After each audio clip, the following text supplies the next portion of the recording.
This is Carrollton activities. This is So my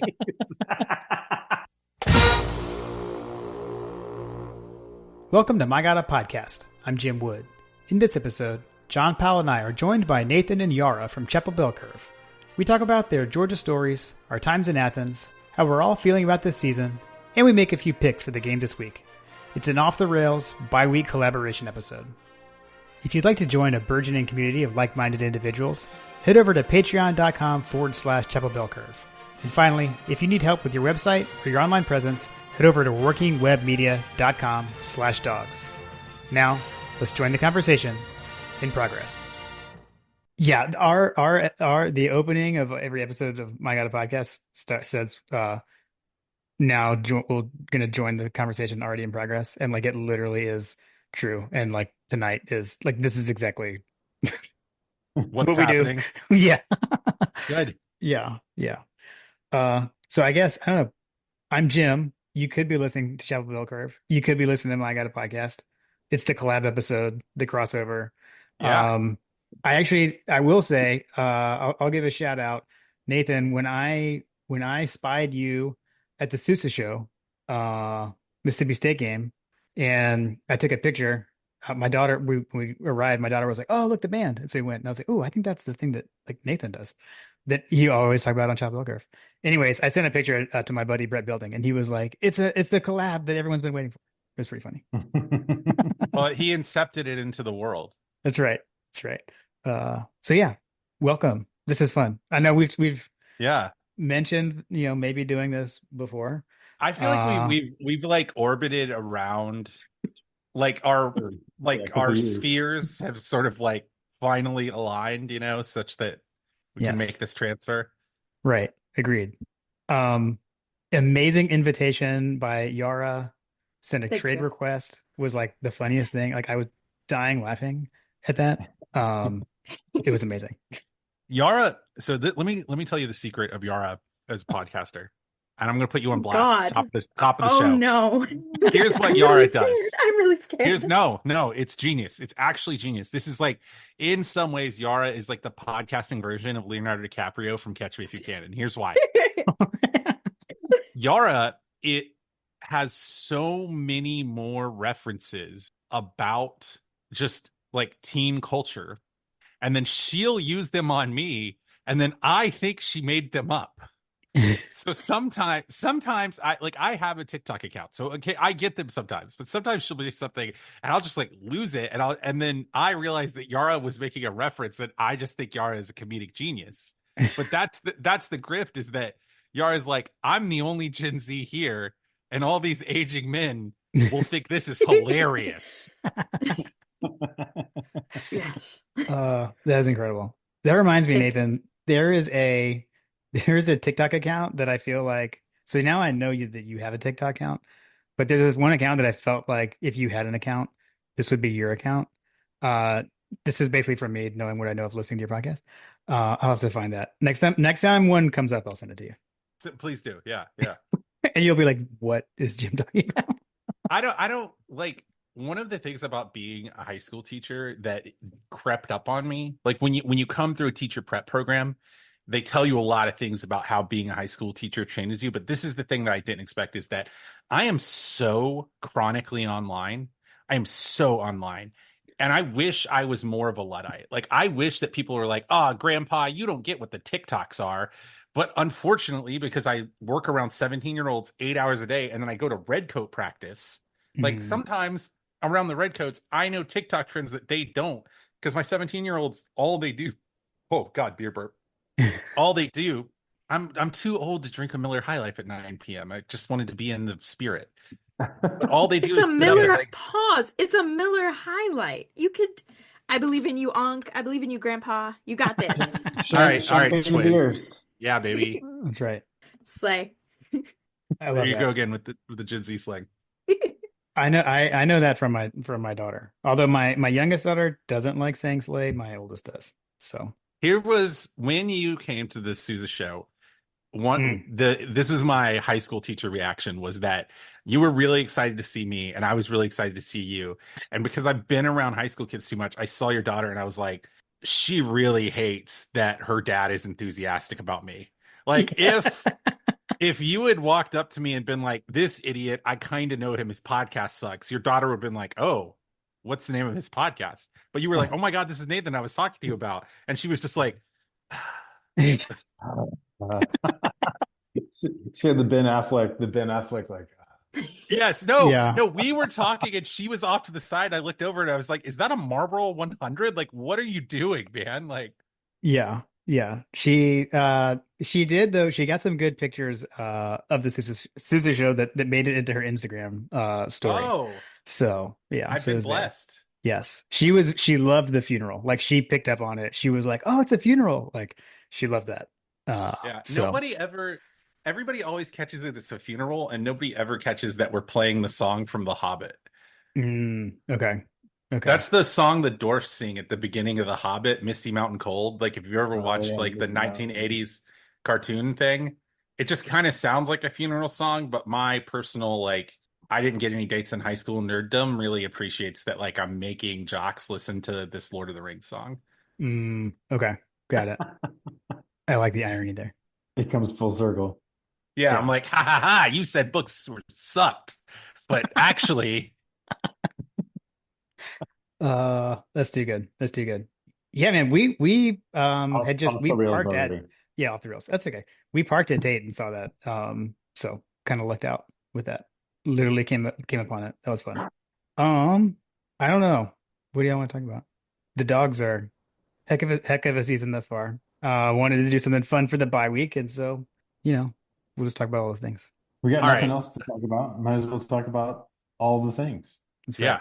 That's right. Well, I want to do the Georgia fan story thing. I think that's Okay. a cool idea Yeah. because John or Jim Yeah, was I saying mean, that John always asks people.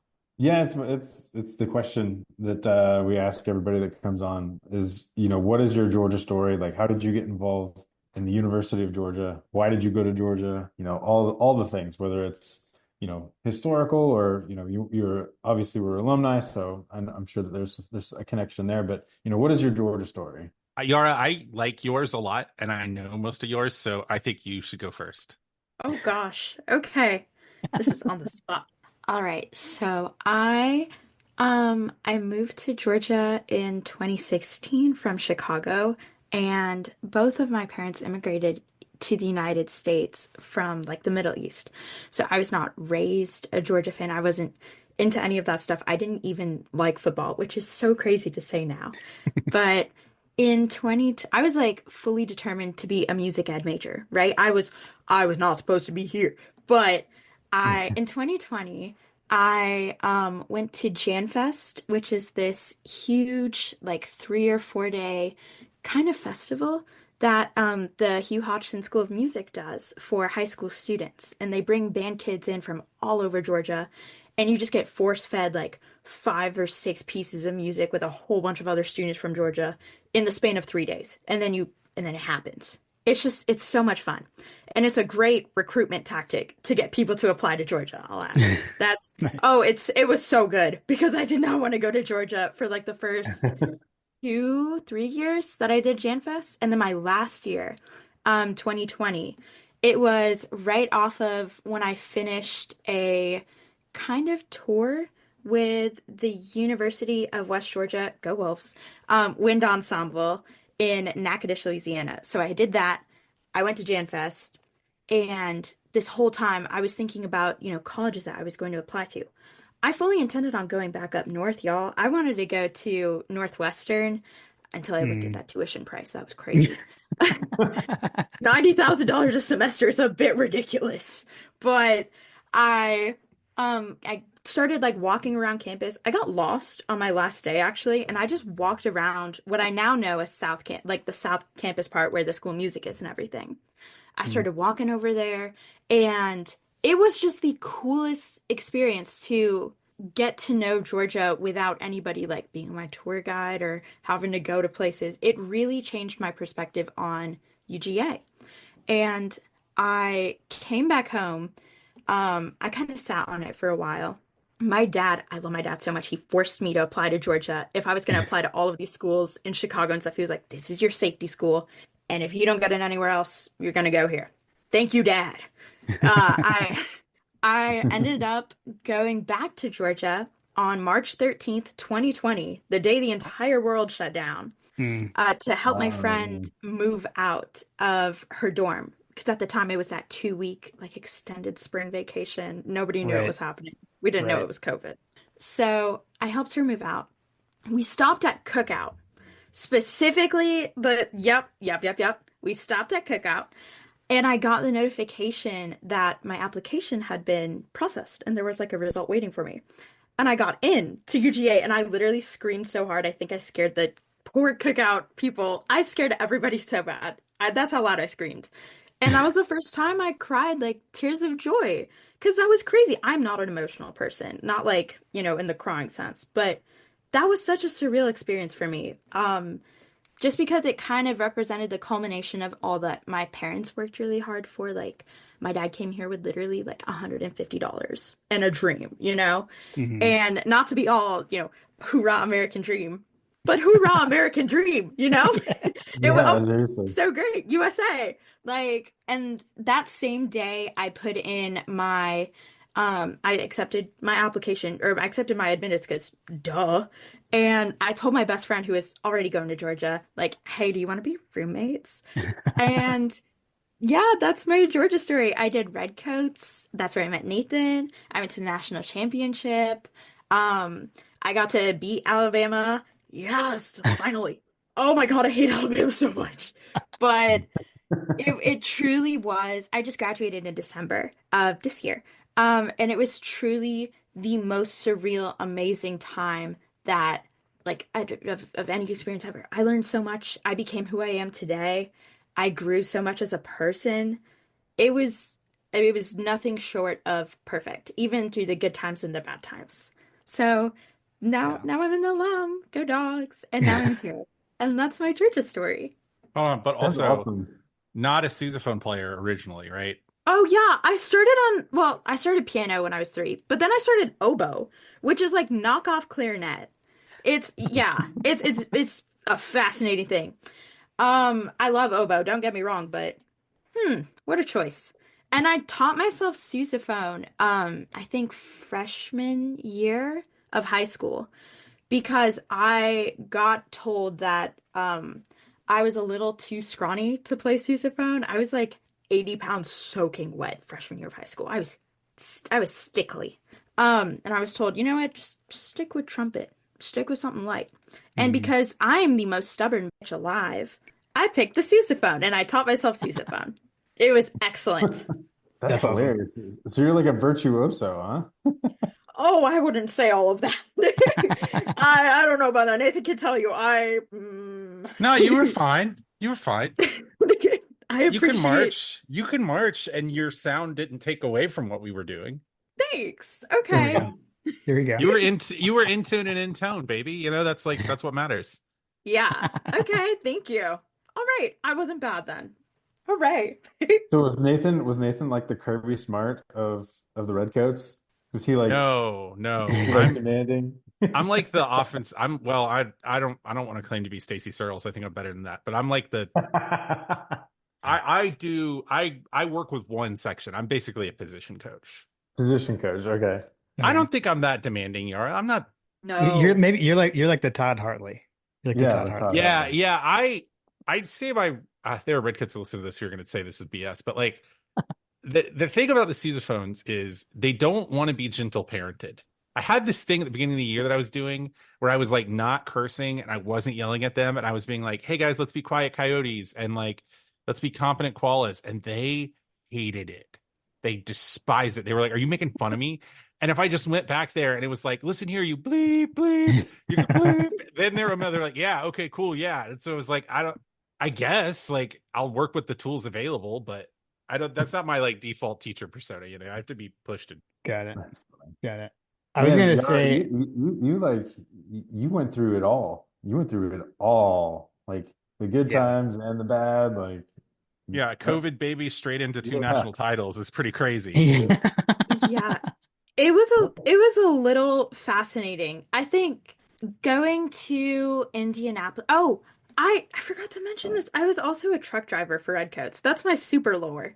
I Mm. so going to the end of my freshman year, I still didn't have my driver's license because I was scared. I The road makes me anxious. So Oh dear. So she signed up to drive 24-foot trucks full of sousaphones. yes. Oh my God, this is gonna get me in trouble, but I signed up to do that without having my license. I fully did that. That was like my encouragement thing. So I got my license, thank God, because that would have been really bad. And I learned how to drive a truck in like 2 days ish. And then I drove it to North Carolina for that one game against Clemson up there. That It was your was first game, right? delightful. Or Oh second? yeah, That it was the first game was. of your sophomore year, right? Yes. Yeah. That's awesome. And then you drove to Miami and Indianapolis. Yes, we popped a tire in Florida and it was the scariest experience alive. Imagine being on the side of an interstate with a like popped tire on a truck, but also imagine it being next to Florida drivers. Mm. Oh, I was so scared for like the better half of 2 or 3 hours. I was just frantically texting like anybody who could help. Just please get me out of here. The Florida people are looking at me funny and I want to go home. It was so surreal. But yeah, I drove trucks for my sophomore year. It was a lot of fun. I What was your just truck driver name? Oh, I didn't have What one, was but your handle? What was your handle? Your CV handle? no, I didn't have one, but I wish I did. That would have been really cool. I just Man, I like to drive in my Oh, I got to make that one freaking Auburn song come true. The like I like to drive in my truck, Auburn Mm. sucks. Yes. I swear to God, we I wanted to drive the trucks to Auburn so badly so we could do that. But we just, put the sousaphones under the bus and took it that way. Which is fine. But that entire week, all I did was listen to that song until I made it come true. And then we made Auburn, as we In always do. 2021, I believe, was the first time I heard your voice, Yara, I think, as a listener of Chapel Bell Curve. Oh my Wasn't gosh. that when like Yara's Rage started? Am I making this up? Yes. Yeah, Yara's No. Rage Against the Machine. Yeah. Okay, Yeah. okay. Oh yeah. That's what I Oh thought. my Yes. What happened was the first time Yara has like such an unhinged Twitter presence, or had. I think she deleted her Twitter account. But I needed a break. I can't there do it. Too there much was a rage. there was a time at which Yara had a crazy Twitter presence, and I would be like, "Oh, well, do you want to do something on the show?" And she would send me these like PDF images or like JPEGs basically of like she'd taken her like Apple Pencil on her iPad and drawn these like beautifully like calligraphied like screeds about how much she hated something. And so it was like someone's notes like from high school where they'd make it all pretty, except it was just like about death like every time. Oh my God, yeah. It was I just her was yelling about Jake Fromm or something, or like this is the first year was before Stetson Bennett was Stetson Bennett, Right, and there was right. one that was like, "Who is this scrawny little white boy, Yeah. and what Who does he the think he is?" It was who the is this guy and what does he think he's trying to do? I was so angry. Why was I so angry? Well, But you yeah. were like Amazing. 19. Oh yeah, that's true. Yeah, Mm. I wasn't legally allowed to go to the corner store and like buy alcohol yet. So that might have been the reason legally. But Fair. yeah, that was the origin of Yara's Rage Against the Machine. I had my iPad, I had my Apple Pencil, and I had a dream, and that was it. Don't let Uh, your memes be dreams, I guess is the point of the story. okay, Hmm. okay. Words to live by. Words to live by. Absolutely. I guess what about you, Nathan? What's Well, your Georgia story? Mr. Lawrence. mine is, oh my God. I tell people Mr. Lawrence lives in Jackson County and Nathan lives in Clark County, and they don't know each other. Like Oh, I'm coming down for. I was making the Karate Kid reference. Yeah, no, I know, I got it. Don't worry. Between that and Friar Lawrence, when you read Romeo and Juliet, let me tell you, these kids are comedians. Um, Uh, that's so great. I had so much of a less well-developed self-awareness than Yara about my life, and I went to UGA at a time when, I mean, I was good at school and smart, but it wasn't like it is now. You know what I mean? Hmm. We were still proud of being the number one party school when I went to school. So Yeah. I grew up. I mean, I liked football and like was aware of it. And I went to high school at Carrollton, which had a really good football team at the time. And I was in the band, and we'd lost like 3 games. I think we lost like 5 games my entire high school career or something like that. We never lost. We beat everybody. And so I eventually had to. I just like learned football as like a self defense mechanism. My parents are both from Florida, and my dad was like a nominal Florida fan. I mean, I wouldn't say we like grew up Florida fans. Like we never went to a game or anything. And I'd been to a couple of Georgia Tech games for their band day. And then we had a friend who was a Georgia Tech fan, and I just like really liked marching band. Like I was such a dork. And I was actually like had preliminarily signed up and gotten a really good scholarship to go to Auburn, to the point where like my I feel like dad had, everybody yeah. My dad had like that was at a time where you could get in-state tuition at Auburn if you were on a border county, and I grew up in Carroll County, which so I could get in-state tuition, and I was in their honors college, and I'd done everything but sign on the dotted line. Like my poor dad had bought me like an Auburn, like a really nice like men's inlaid Auburn jewelry box. You know what I mean? To like put rings in and stuff, which he later showed me like 10 years later. And I went on a campus visit. I went on an official campus visit, and I was like, oh, this is cool. And then I went on a visit with like a friend of the family, and I was just like, wow, this is just like Carrollton, but like with a football stadium. Like I cannot go, I cannot be in another small town. So I applied at a bunch of different places, but Georgia was the place that had the best academics and a marching band, which was the two requirements, right? Hmm. And I didn't want to do math, and Georgia Tech didn't have an English ed program, so it had to be Georgia. So I actually, this is a deeply embarrassing story. I actually applied to and got into Georgia, and had not been to Athens as an adult uh, until my Redcoat audition, which was Mm. like after I had already accepted and like paid my deposit or whatever. And I remember going up there and being like, I really hope this works, because this is gonna be it, you know? Like, so I had an ex-girlfriend who was had been in Redcoats too. And so I went up there, and she showed me around, and we went to Occam's Kebab like back in the day when it Oh was yeah, over. K-Bob. Yeah, Yes. Yeah. before it was Kebab, it was Yes. Occam's. And we Yes. went to Yeah. Occam's when it was like The- near where like I guess Zombie Donuts is right now, or where it used to be. I think Zombie Donuts closed down, but like right there by Magnolias and Republic Salon.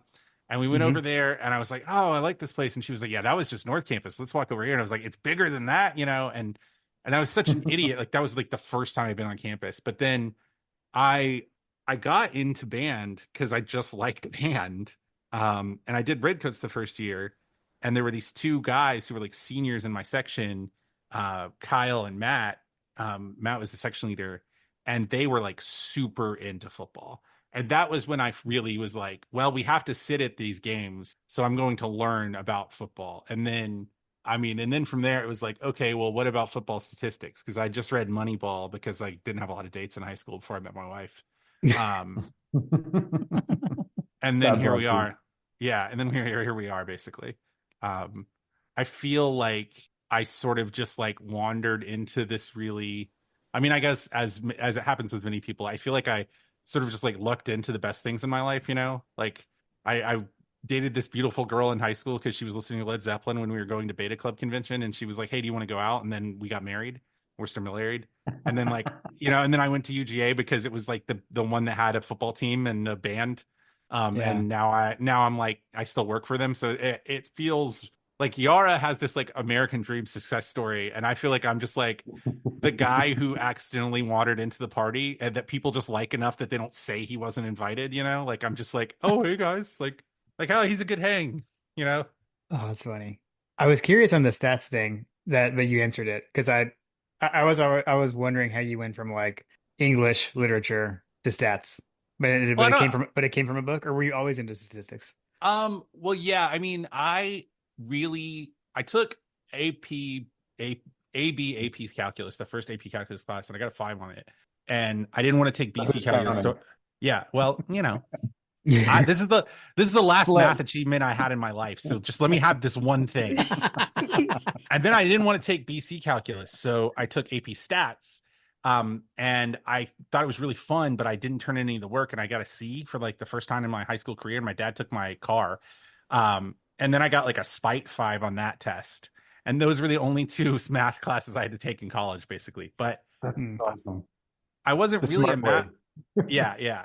I wasn't really a math person. I don't think that English, like the study of text, is actually different than what we would do with stats. I think of, okay, I'm about to get like real pretentious. So, like, please, like, I'm pump ready these for brakes as much as you need to. I'm ready for this. I'm so ready for Okay, this. so we in English, we talk about textual analysis as textual lenses, right?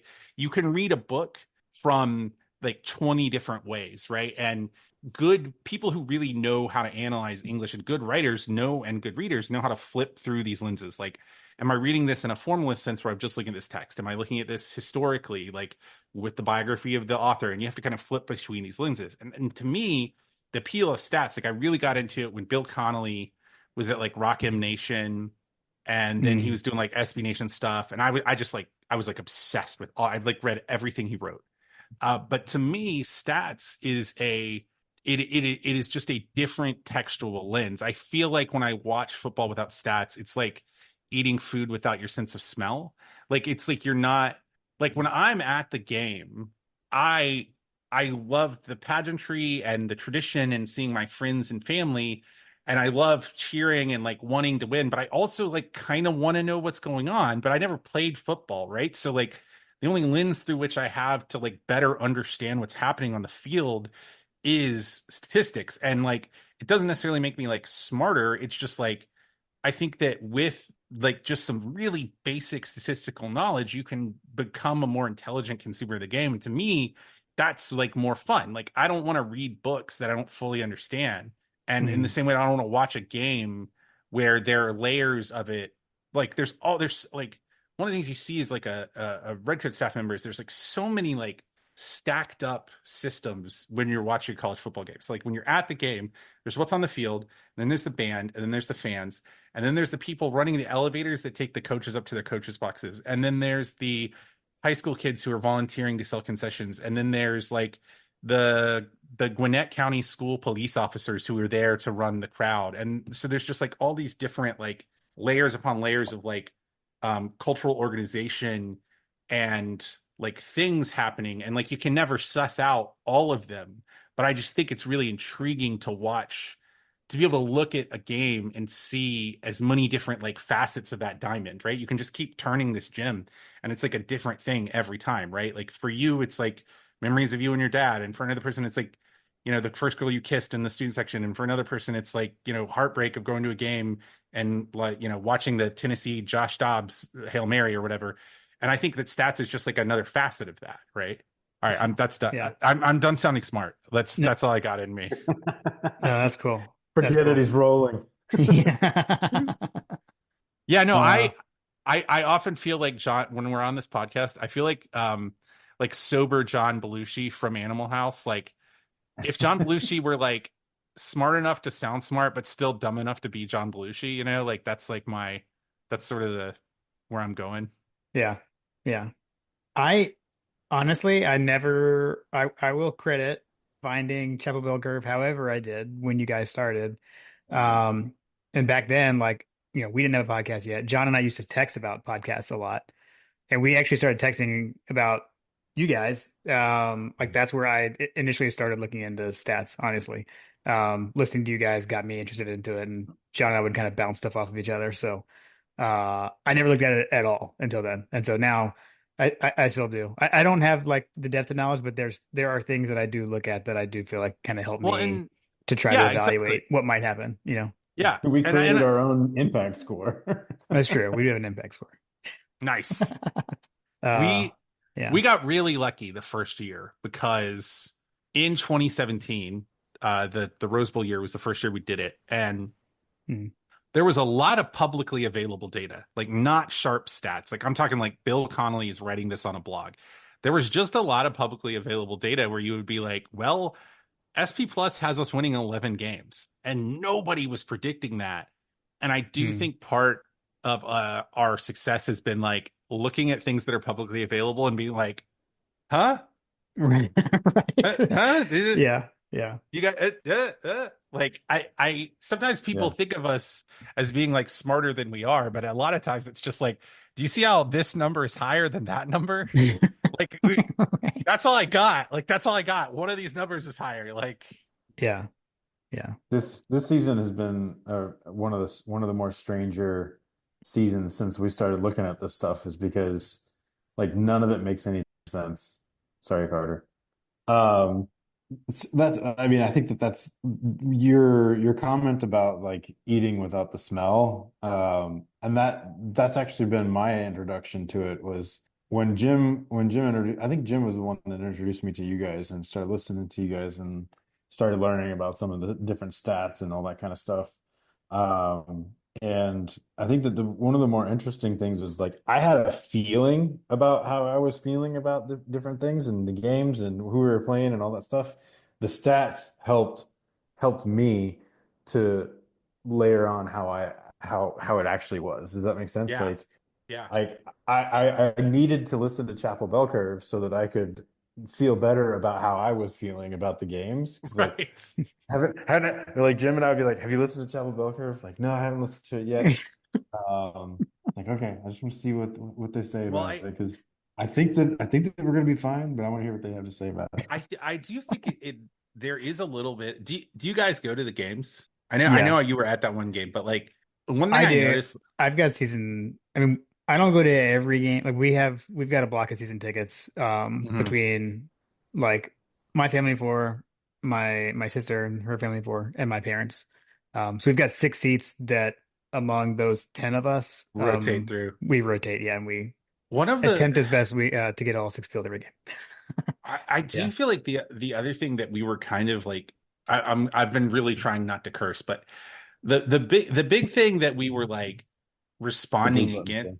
yeah, the thing we were responding against and fighting a little bit too was like, if you go to all the games or you go or you watch a lot of or you just watch every play of a Georgia season, or I mean really any team, but if you watch every play and you go to all the games, you'll see stuff from national writers and you'll just be like, did you watch the game? And I mean the Hmm. answer is probably not, right? Like because Yeah. like who can consume all of that data? And so like I think that, well, one, I think Georgia fans are really lucky because there is not really a lot of this in the podcasting sphere for Georgia. But the thing that we were kind of responding against was that, like, and I'm not talking about any particular person right now, I'm just talking about in 2017, was like, there was just a certain kind of sports personality that talked about college football that was like, if you gave the Fox like football robot like a vocalizer, like that was the vibe. It was like, ugh, and then they spike the ball and they're like, four reasons why Georgia sucks. And it was just so like, I mean, we don't have to be NPR, but like we can think a little, like for God's sakes. Like, Yeah. and Yeah. you know, that was kind of in the height of like the Jim Rome, Skip Bayless kind of ESPN era. And I Hmm. do think a lot of what we were doing was just being like, what the hell? Like there's no possible way you know what you're talking about. Like Yeah. there's just like, have you even seen Todd Gurley like as a human? Have you seen him on film or in person? Like I don't.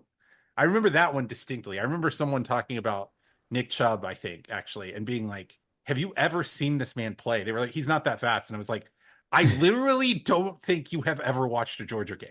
Like, I don't think you have. Yeah. I feel like that recency bias here, but like, the Texas game is a pretty good example of all this. Like, you know, everybody and their brother thought that Texas was going to win that game. I mean, and Mm-hmm. it also speaks to the drunkenness that is college football this season, where the modeling was all over the place. Like one Oh, model was like, oh crazy. yeah, yeah. So like, and I think that we talked about that offline, but like part of that was just due to how worthless last season's data was versus, how things have gone to date. I mean, you look at the stats and you look at how everybody was measuring, and then you also have to factor in all of the opponents that people have played. It's like there's a number of different factors and facets that come into it that I feel like then the arbiter, one of the biggest arbiters is Vegas. Vegas knows, right? Like Yeah. the line opened really tight. So like on paper, at least Vegas wasn't writing us off completely. You know what I mean? Yeah. Yeah. Like, it And I wasn't going and to be I as cut and dry a game, and it should not have been as a surprise, and the stats would have borne that out. and I think thank goodness that we have a personality and we're not just relying on stats, because I do think that we started an era when nobody did stats. So it was way easier for us to just be like, here's things that are publicly available that we read. We'll repeat them, and then people will be like, "Oh, they're so smart," like. But there was no like it was just like Yeah. I opened an Excel spreadsheet. Like I don't have a math degree, but this is what it says, and then people will be like, "Whoa," Yeah. but I do think that a lot of if the sort of Saban era, I think maybe like mid Saban, like 2010 to 2020 was really the birth of like modern advanced college football metrics. Like, and of every major sport, college football probably has the worst stats. Like, and we have really good stats, but like compared to NFL, NBA, God, baseball, like we got nothing. Yeah. And I think a lot of our good modeling hits came on the fact that you could treat statistically a lot of things in college football like you did in the NFL, um, in terms of like there was a steadiness of like roster, right? And the quantification of talent was really easy to do. It was just like I mean, a lot of our metric when we were starting in those early days was like, all right, let's go look at the 24/7 data. Are they over the blue chip ratio? Do they have more than 50% 4 and 5 stars? No. Okay, well, let's start there. They're probably going to lose, right? And like Mm. Yeah. it is almost like it's a cliche to talk about the transfer portal, but one thing that I think that is, I mean, I'm sure that Vegas is making bank on this, but one thing that I think is really throwing off even sharp numbers right now is that it's hard to interpret the data. Like it used to be that all the good players went to the good teams, and if you left a good Right. team, it was because you weren't good enough to play, right? So like you got processed. Like Mm. I'm trying to think of like Meeks. oh, Meeks or like Nate McBride, right? Nate McBride comes in. He's Nate like the highest McBride, rated inside linebacker we've ever had. He doesn't play. No one for a second thought that he was good enough to play and would go somewhere else, right? Like he just Mm. kind of languished on the depth chart and that was it, right? Or all the people who've just been like processed out and then they go to ULM and you're just like, whatever. Like we still have an accurate representation of like the people who are at Alabama who we said were 4 and 5 stars. If they're playing, they're probably 4 and 5 stars, right? But now it's like so much more difficult to rely.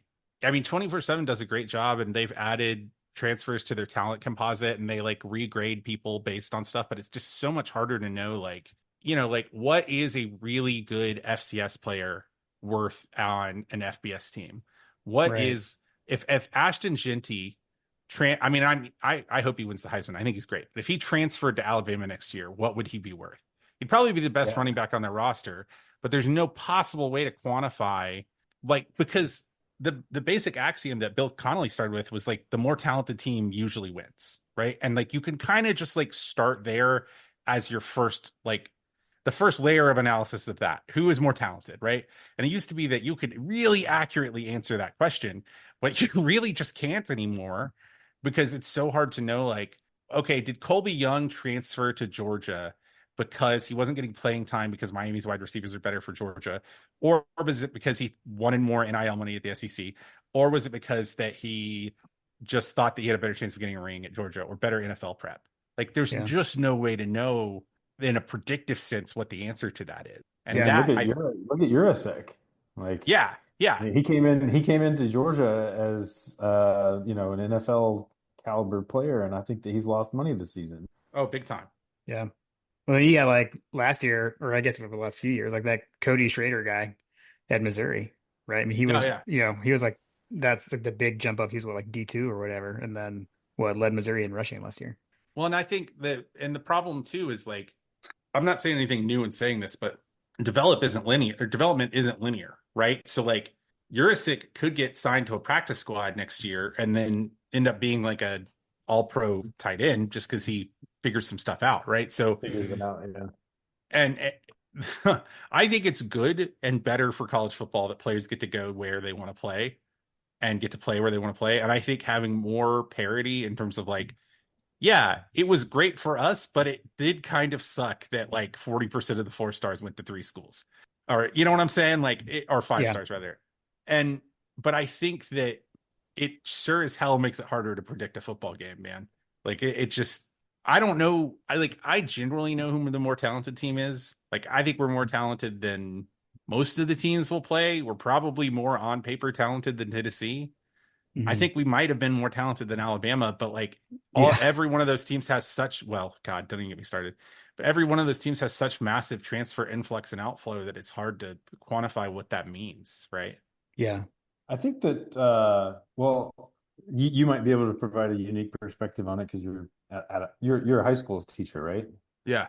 So the advent of NIL in high school, for example, these kids that are in high school that are able to capitalize on their own name and image likeness situations while they're actually before they even get to campus. I think that over time we're in this like we're still in like the wild west of NIL. Maybe it's not as wild as it was last year, but it's still pretty wild.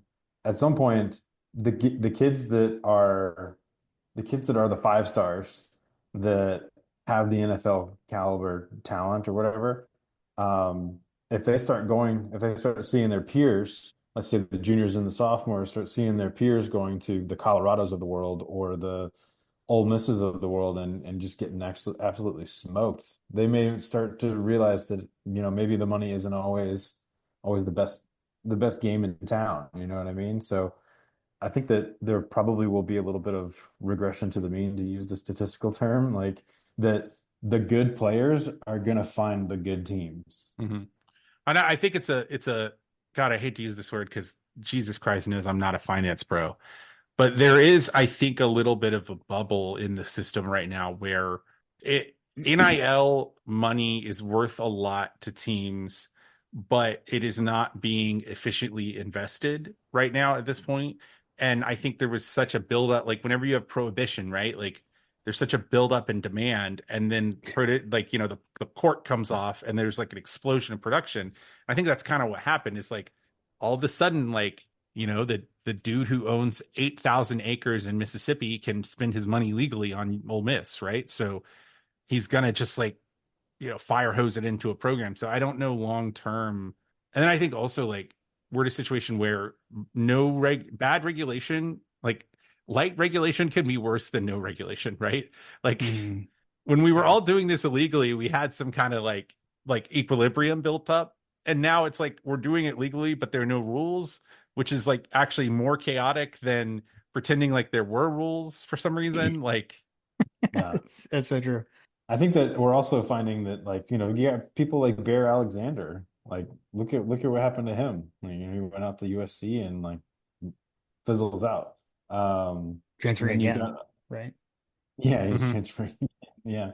Um, I heard we let him go too. Well, yeah, there's that aspect of it. But then you've also got situations like where, you know, certain positions statistically seem like that they're more impactful than others. I think we went through this with Ross talking about values of different positions and where what makes an elite team if you were building a team like Moneyball style or whatever. Mhm.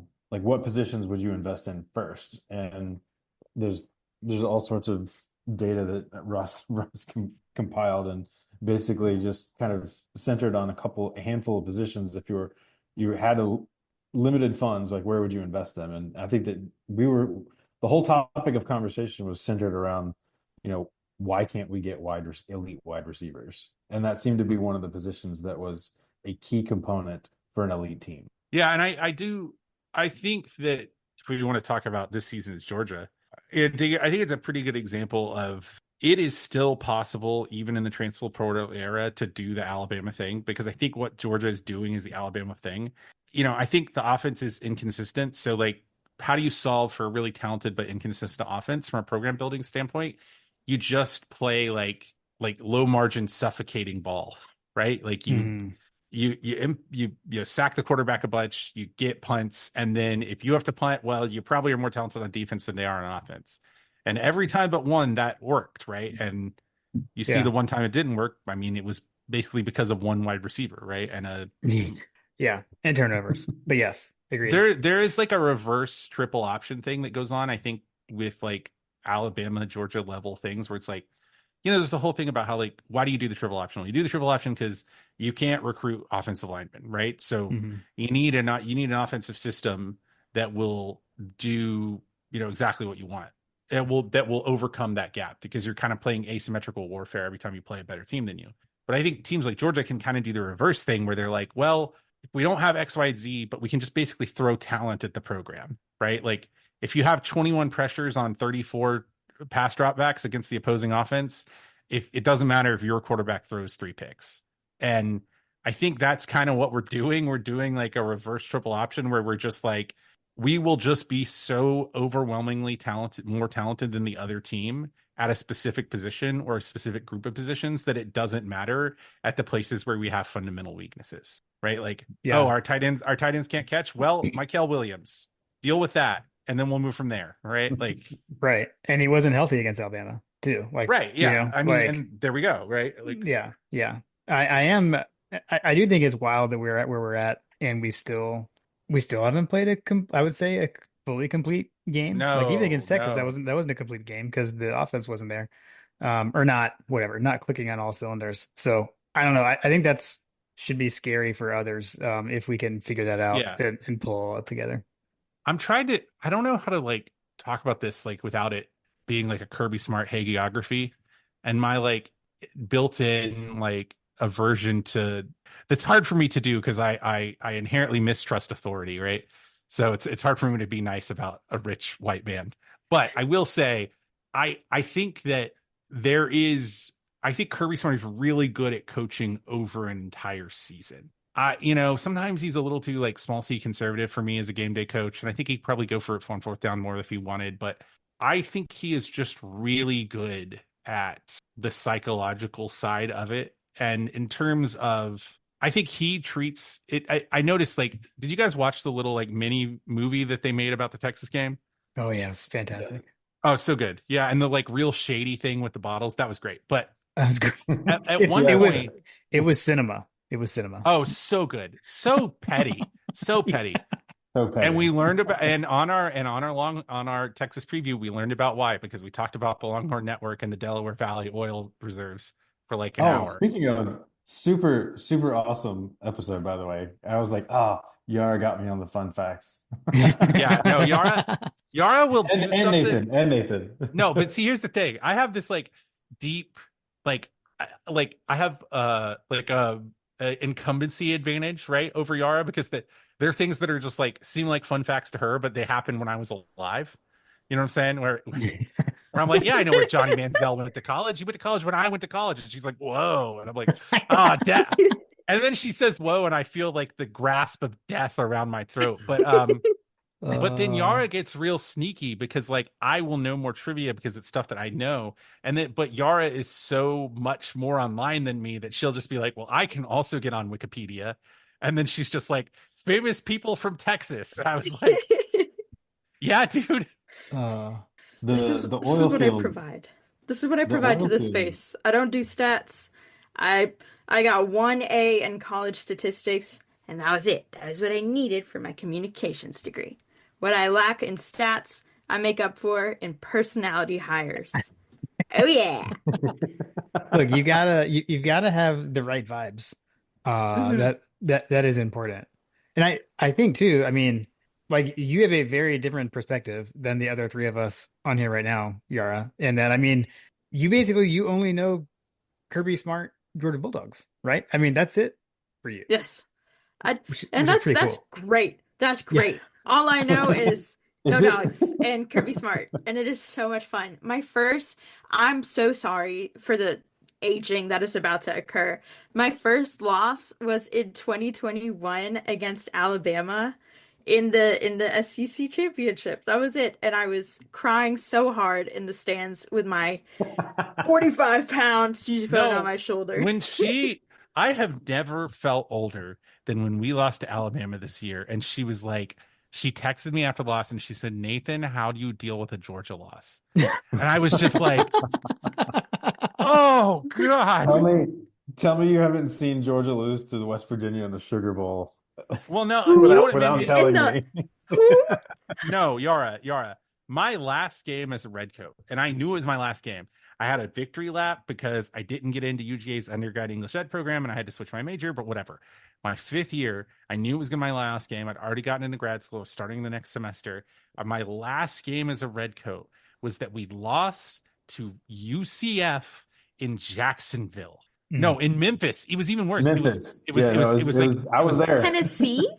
no, we lost to the No, Memphis, Tennessee? Yes. Yes, not Memphis, Egypt. Music City Memphis, Bowl. Tennessee. Yes, we went to the Music City Bowl. We had This gone is a Liberty Bowl, right? Music. Liberty Bowl. That's what it Liberty was. Bowl. Yeah, That you're right. Music You're City right. Bowl's Nashville. Yeah. We went to the Liberty Bowl. We had had a horrible season. I think we went 6-6, or maybe 7-5 or something. And we went and we played a not Bill O'Reilly. What was that guy's name?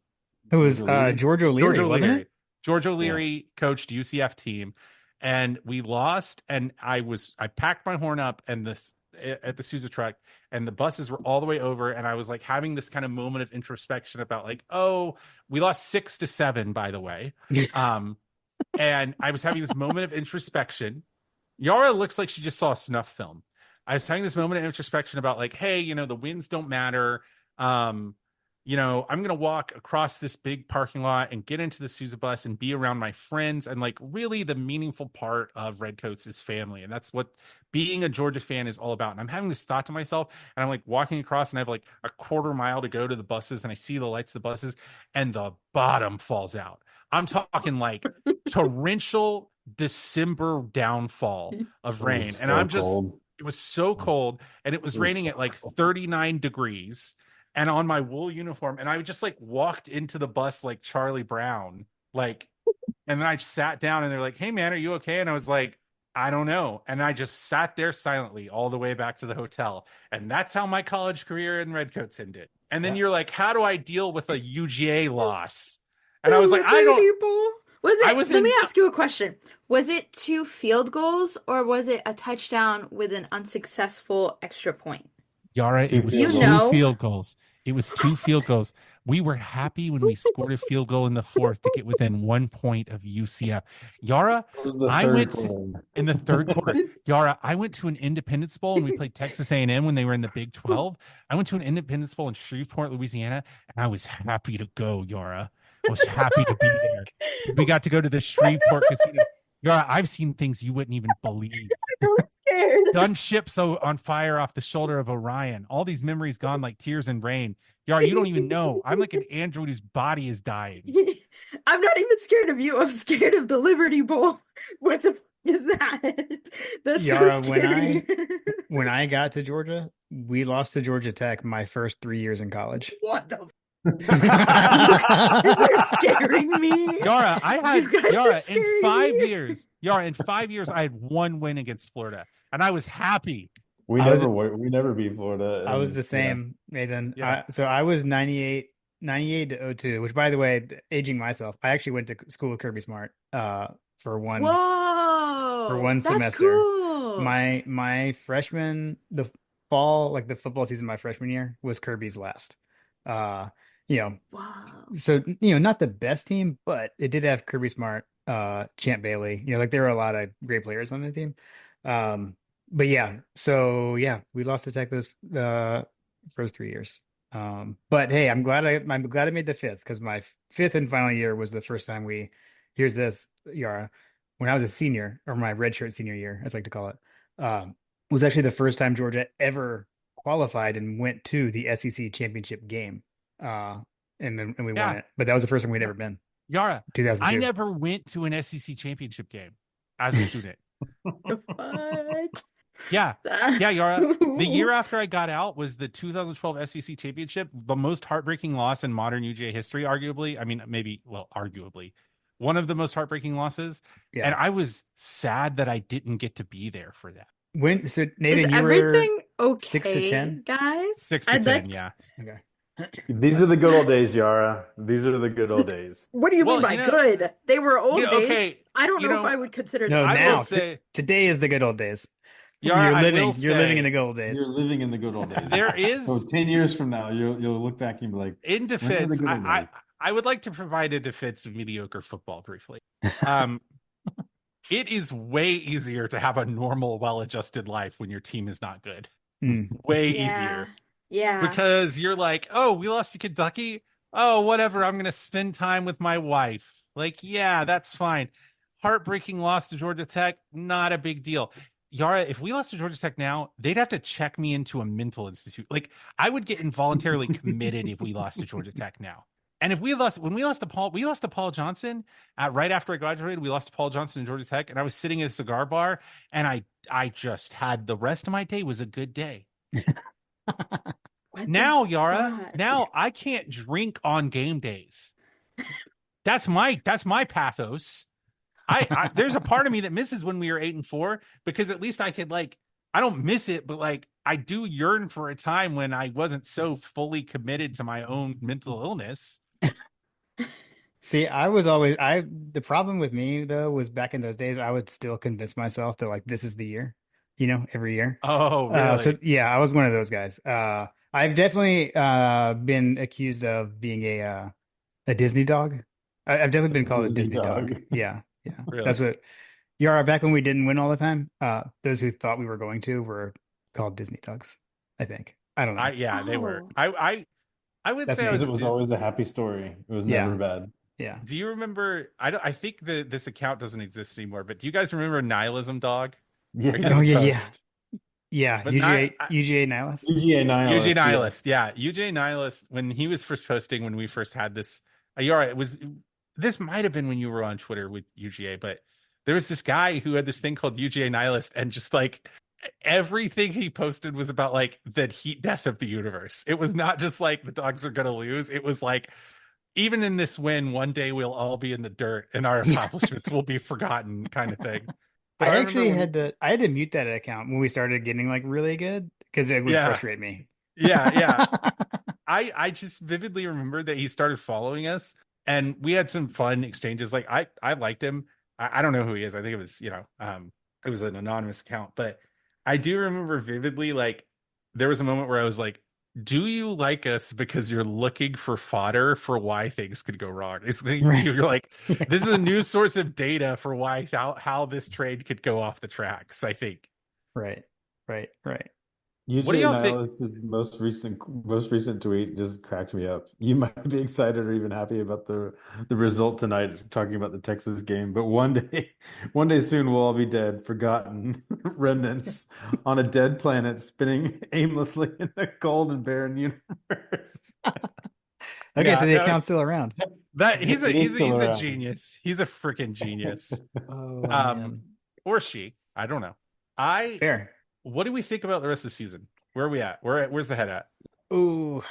Well, I'm taking this season great now because I know that an 8-4 season happened to you guys. Or worse, Six a and season where seven. you went to Memphis to play in the Uh, Liberty Bowl I went to and you Memphis to play in lost the to Liberty Bowl, and it was not the worst bowl I went to as a student. there we what go. the you guys talking about that kind of reminds me of when I went to the Mississippi State game, I went with my really good friend Sage, who just graduated from, I hope she doesn't mind that I'm saying her name, but she won't. But she just graduated from Mississippi State and she was just coming to see the game and she was like, "Yeah, I know we're going to lose, but it's still going to be a really great time." Right. And yeah, she had a fun time and she cheered for the Mississippi State Bulldogs and she did not bring her cowbell, but she cheered for them anyway.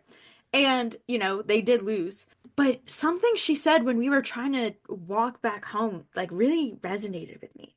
And she said something like, we only lost by 10. We did better than I thought we would. Mm. What the do you mean you only lost by 10? What do you mean? We, Uh, God, we lost to Alabama and I had to sit in like my room and think for the next few days. I yeah. oh my God, I was like sobbing upset. When we lost to Alabama in 2021, I was sobbing. And Jameson Williams laughed in my face, but that's a story for another day.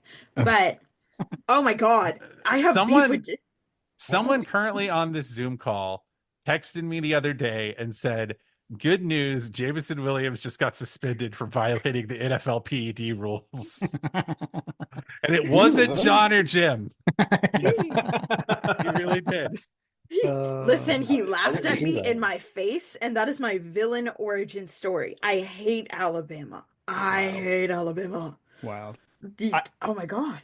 I feel good about the season, about the rest of it. You know, I mean, I think, I mean, We're coming up on 4-year anniversary since anybody not named Alabama has beaten Georgia. yeah, And I am a firm believer in as long as Kirby Smart is the head coach, we're going to be in just about every game because he's built this engine, and the only team that can beat Georgia is Georgia, even when we play Alabama. yeah, God, especially when we play Alabama. right, Here's right. the thing. This is the kind of what I'm about to say is the kind of thing that gets clipped out by opposing fans after we lose. But whatever, that's fine. I've been hoisted on that petard before. But I genuinely think that Tennessee has a Mickey Mouse offense that beats up on bad teams. Yeah, And I think Nico Felt that is way about really, Texas. yeah, I think Nico is really good, but I don't think that they have really good defense, but I just don't think their offense is going to light us up. And yeah, I think that we'll probably be, um, I think it'll probably be a pretty close game just because they have a good defense, but I feel pretty good about Tennessee. And I mean, old Joey Freshwater, you never know what you're going to get out of him. yeah, But Kirby Smart's, I think Kirby's got their number. Like yeah, he he's has he's pretty good figured out their history. offenses. Well, and I yeah, go ahead. good. No, you're good. I was gonna go on something else, kind of. Historically, as in like the last 9 years or whatever it is, Kirby Smart has, generally speaking, a better. His teams usually have like the best success rate, EPA, yard per play margin, everything in the first and third quarter, because I think he's just is really good at in-game adjustments, and he's really good at pre-game just planning. And that I think was what was so shocking about the Alabama game. I'm not sure that another team has that's not named like Ohio State has the talent to do that to Georgia, basically. Yeah. Yeah. And what I was going to go into was, and I don't want to go on my like anti, um, get on my old man rant about 12 team playoffs and conference expansion. So I won't totally go into that. But what we joked about before the season, and I'm starting to see it could potentially pan out, was like, man, if you get that number, if you finish third in the SEC, not a bad place to be. And right now, like you could argue, like if Georgia there is a world where Georgia wins out, doesn't make the SEC championship game. So like the between Texas A&M and LSU are there both ahead of Georgia right now. There's a scenario where I think it's if LSU loses that game, then but then beats Alabama and wins out, then in theory it could still be A&M and LSU for a rematch. In that scenario, and Georgia wins out, we're number three.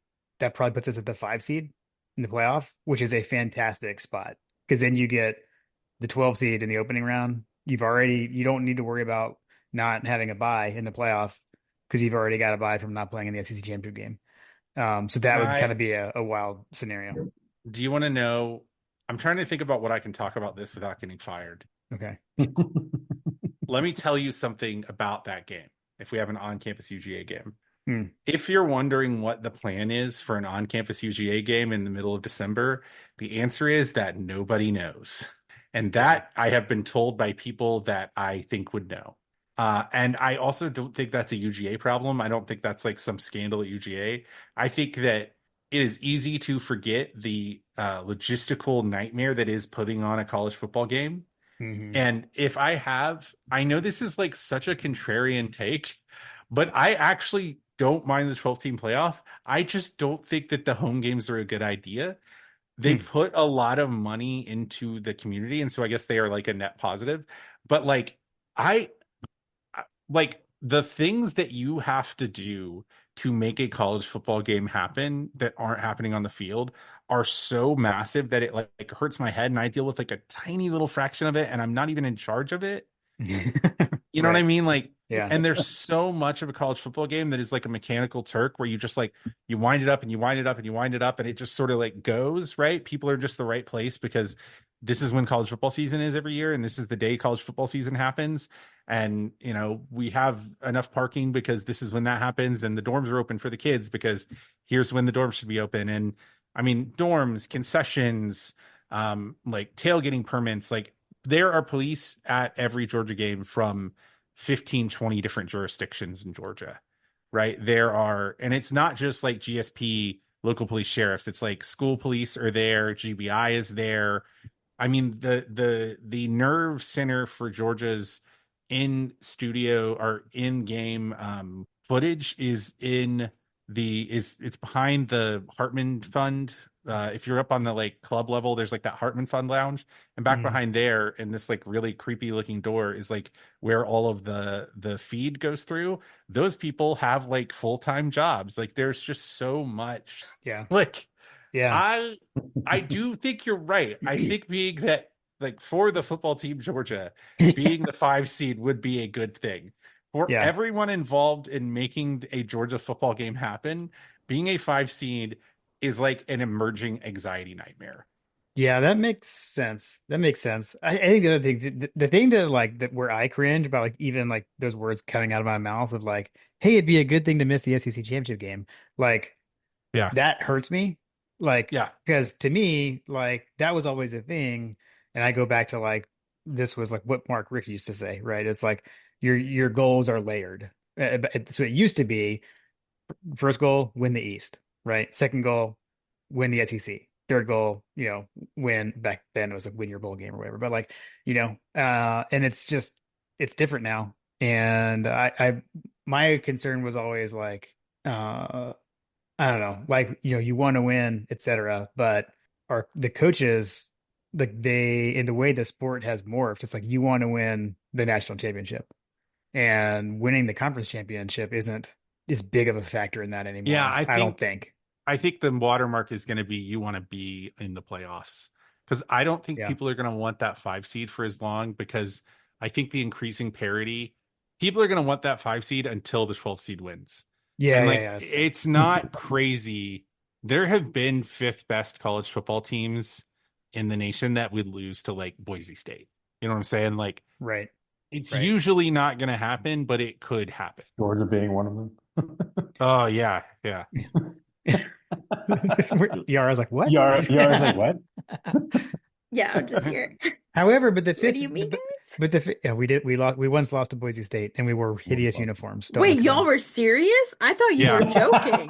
We lost to Oh, hold Boise on. State in Let me find the Georgia Dome. Boise State UGA uniforms. And Did these? Ashton Jean T's presumable predecessor was not there. This was just normal Correct.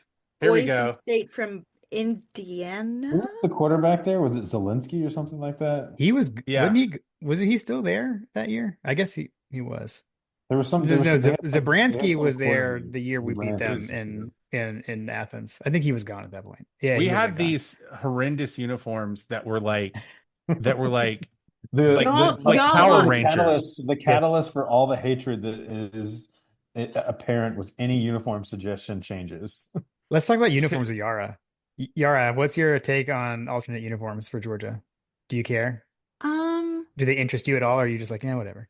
I like the silver pants. I think they're really nice. I don't think that the blackout is a super smart idea because every time we do that, I feel like we just flop. Like we enter the flop era. Well, So, what? You truly are a child of the Kirby Smart era. Yeah, that's true. Yeah, no uniform I judgment. think I think on the one hand, I think UGA has like some of the better uniforms in the nation, and there are things about them that I think are like perfect. I do miss the like throwback whites that we had Mhm. that one year, the Vince Dooley whites Yeah, with the red with the pants. red I thought pants, those, Red pants. yeah, the those were Arkansas really game. cool. Yeah, Yeah. that was really cool. There is, I don't know if you guys have seen, like, I know they own them and they're never going to use them, but Mhm. I don't know if you have seen the like UGA white football, like all white that they do for the recruits. Oh yeah, like I with the think those are helmet. pretty cool. Yeah, even Yeah, with the the white helmets, helmet. right? Yeah, Yeah, I think those yeah. are pretty cool. Um, I don't know. Personally, like I'm just like I'm not really a like much of a tradition guy in the sense that I think our normal uniforms are great, but like whatever, throw it out there. Like let's try. Yeah. Like Yeah. you're gonna have some stinkers. Like Right. I always feel like, like when does a tradition start and what is quote unquote traditional? Because we didn't even have the Power G on the helmet until Vince Dooley, like in the 60s. Like we used to yeah, wear a silver helmet, and then there was a silver helmet with a block G on it. yeah. And The it silver wasn't until helmet is really cool. I think it is too. I mean, I would love like a homecoming throwback with a silver helmet with a Yeah. block G, but that's I just me. I I have to say that my I hope that my wife cannot hear this because this is like a stereotypical Nathan thing. I freaking love matte helmets. I love matte helmets and chrome helmets. And Mm. anytime we play a team with one of them, I will send her an image. And before the image loads on our chat, she'll be like, if this is a picture of another team's football helmet, like we are getting a divorce. Like we played Kentucky a few years ago. I think it was 2 years ago, and they had like they had all white, and they had like the chrome helmets with the blue stripe. And I Yeah. was like on the field pregame, like very creepily just taking a picture of this guy's helmet, like up close, like, 4 feet away from him. And my Right. wife was like, did you go on the field to get that picture? And I was like, look at how cool these helmets are. Uh, that's I like great. the textures. Right. Right. Kellen Moore was the quarterback, Jim. Oh, Kellen Moore. Oh, yeah. Was he the one who did he beat Oklahoma? That was actually the other guy. So That was Zabransky. Zabransky. Yeah, and that was so Zabransky was the quarterback when they came to Athens in 2005, right? Because that was Mhm. Shockley's first That start. was the Shockley, yeah. Yeah. And then the following year, Zabransky was still there, and that was the one when they beat Oklahoma in the Fiesta Bowl, I think. The Fiesta Bowl. But yeah. I'm And trying to Because think. when they the came to guy Athens, proposed to his girlfriend. Right, yeah. right, yeah. When they came to Athens was when they had I can't remember the coach's name now. The guy that ended up going to Colorado. Um, but it was Peterson when they won the following year. Peterson? Yeah, Yeah, Chris Chris Peterson. Peterson was the coach when they won that. And Mike McIntyre, I think, was the guy who went to Colorado, right? Mac. He's the guy who yelled No, about McElwain? intramurals. No, no, he was at Western Michigan, um, originally. he was the guy. He would like quote Yoda and stuff. Yeah, yeah, Um, yeah. yeah, Have y'all ever been to Idaho? no, No. no. Idaho is how you imagine Utah to be. Idaho is beautiful too. Everybody thinks of Flat, Utah as flat and Mormon? I'm no. confused. I was Oh, confused as well, Yara. Dan Hawkins. Yeah, Dan Dan Hawkins. Hawkins. Yeah. Dan Hawkins, that's Okay, who it here's was. the thing. Look, and no one wants to like go into Mormon church slander more than me, so like I'm ready to have that conversation. But um people think of Utah as being like, oh, there's just a bunch of weirdos out there and like it's like cultish and stuff. But if you go to Utah, it's like everyone's so nice to you, it's uncomfortable, and it's the most beautiful, clean place on earth, right? Hmm. Idaho is also beautiful. It's freaking gorgeous, but it is literally cultish. Like, like if you look up instances of paramilitary activity and domestic violence, or domestic terrorism, there is a huge clump in northern Idaho. Like, where was Interesting. Ruby Ridge happen? Where did Ruby Ridge happen? I went out there one Hmm. time on a work. I used to work at a egg processing machine shop. What? Nathan, you did what? Yeah, so This is Carrollton activities. This This is is Carolyn so activities.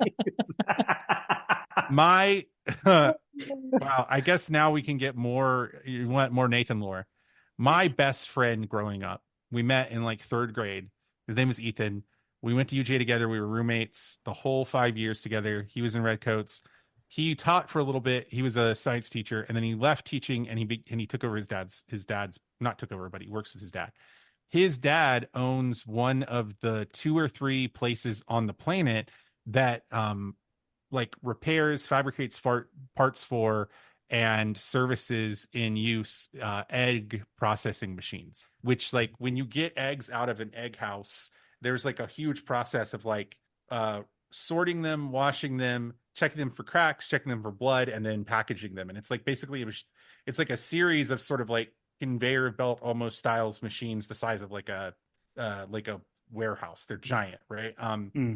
And and like big egg processing places will have like 5 or 6 lines running. So that's what his dad did. It was very lucrative because they're like one of the 2 or 3 people that do this thing in the world, and like one of the only independent shops that do it. So basically I would go there over the summer and I would help them. Like I learned to run like a industrial level lathe and a CNC machine, and like how to assemble circuits and stuff, and but also and got paid really well in cash. But then the downside was sometimes I just cleaned egg that had been dried on something um for like 6 weeks for like a full day, Yeah. so I got a lot of handyman skills. But now if I spill scrambled eggs onto the stovetop, I have to leave the kitchen. Like I was flipping an omelet. This happened 2 days ago. I was flipping an omelet. I made Brenner for my wife, and I flipped the second omelet, and some of it like splashed over and got on the stove. And I was like, "You have to finish this omelet. I cannot be in here. I will like, I'm having a fight because I have smelled things." Those were my 2 high school and college jobs. Was that I worked at an egg processing machine shop, and then I worked at a vet's office. So like Hmm. that's why I'm basically impossible to gross out now. And then my mom is a nurse midwife who has delivered thousands of babies, who had a really like, if you ask a question, you get a full scientific answer attitude. So there wasn't really room in my world growing up to be faint of heart because, Yeah. like when you're 9 and you ask mom, like, what's an episiotomy? And she's like, oh, let me show you. I have like a dummy that shows that. You can't unsee it. Now we know where you get it from. Yeah. Yeah. No. Yeah. I was not made in a lab. This was grown. This is Georgia Apples, grown. apples and trees. I'm totally going to listen to Chapel Bell Curve in a different way after tonight. And I Yes. think that's a good thing. That's a good thing. But I will say, once you have disassembled a machine that is like, once you've disassembled and reassembled like 150 egg scales, I can really work around the house pretty well. Like it's way easier to fix things around the house than it is to like, diagnose the problems in like a tiny circuit board that is like shutting down a warehouse size machine or Mm. whatever. Interesting. Yeah. I I enjoy didn't know it. that about you. This is Carrollton lore. I grew This up is working. superb. My parents were both very well educated, but we grew up like basically working poor because my mom was a nurse midwife, which is a historically underpaid job, and my dad is a minister. And the thing about being a minister is that like the vast majority of ministers make very little money, and the ones who make money, it's like a tiny amount, make 90% of the money in the profession. And I don't think my dad would be upset me saying that. Like it's like kind of a fully known thing. Like if you are not a mega church pastor, you're really not making much money, and then you also have to pay self-employment taxes. So like I am secretly white trash is what I tell my students.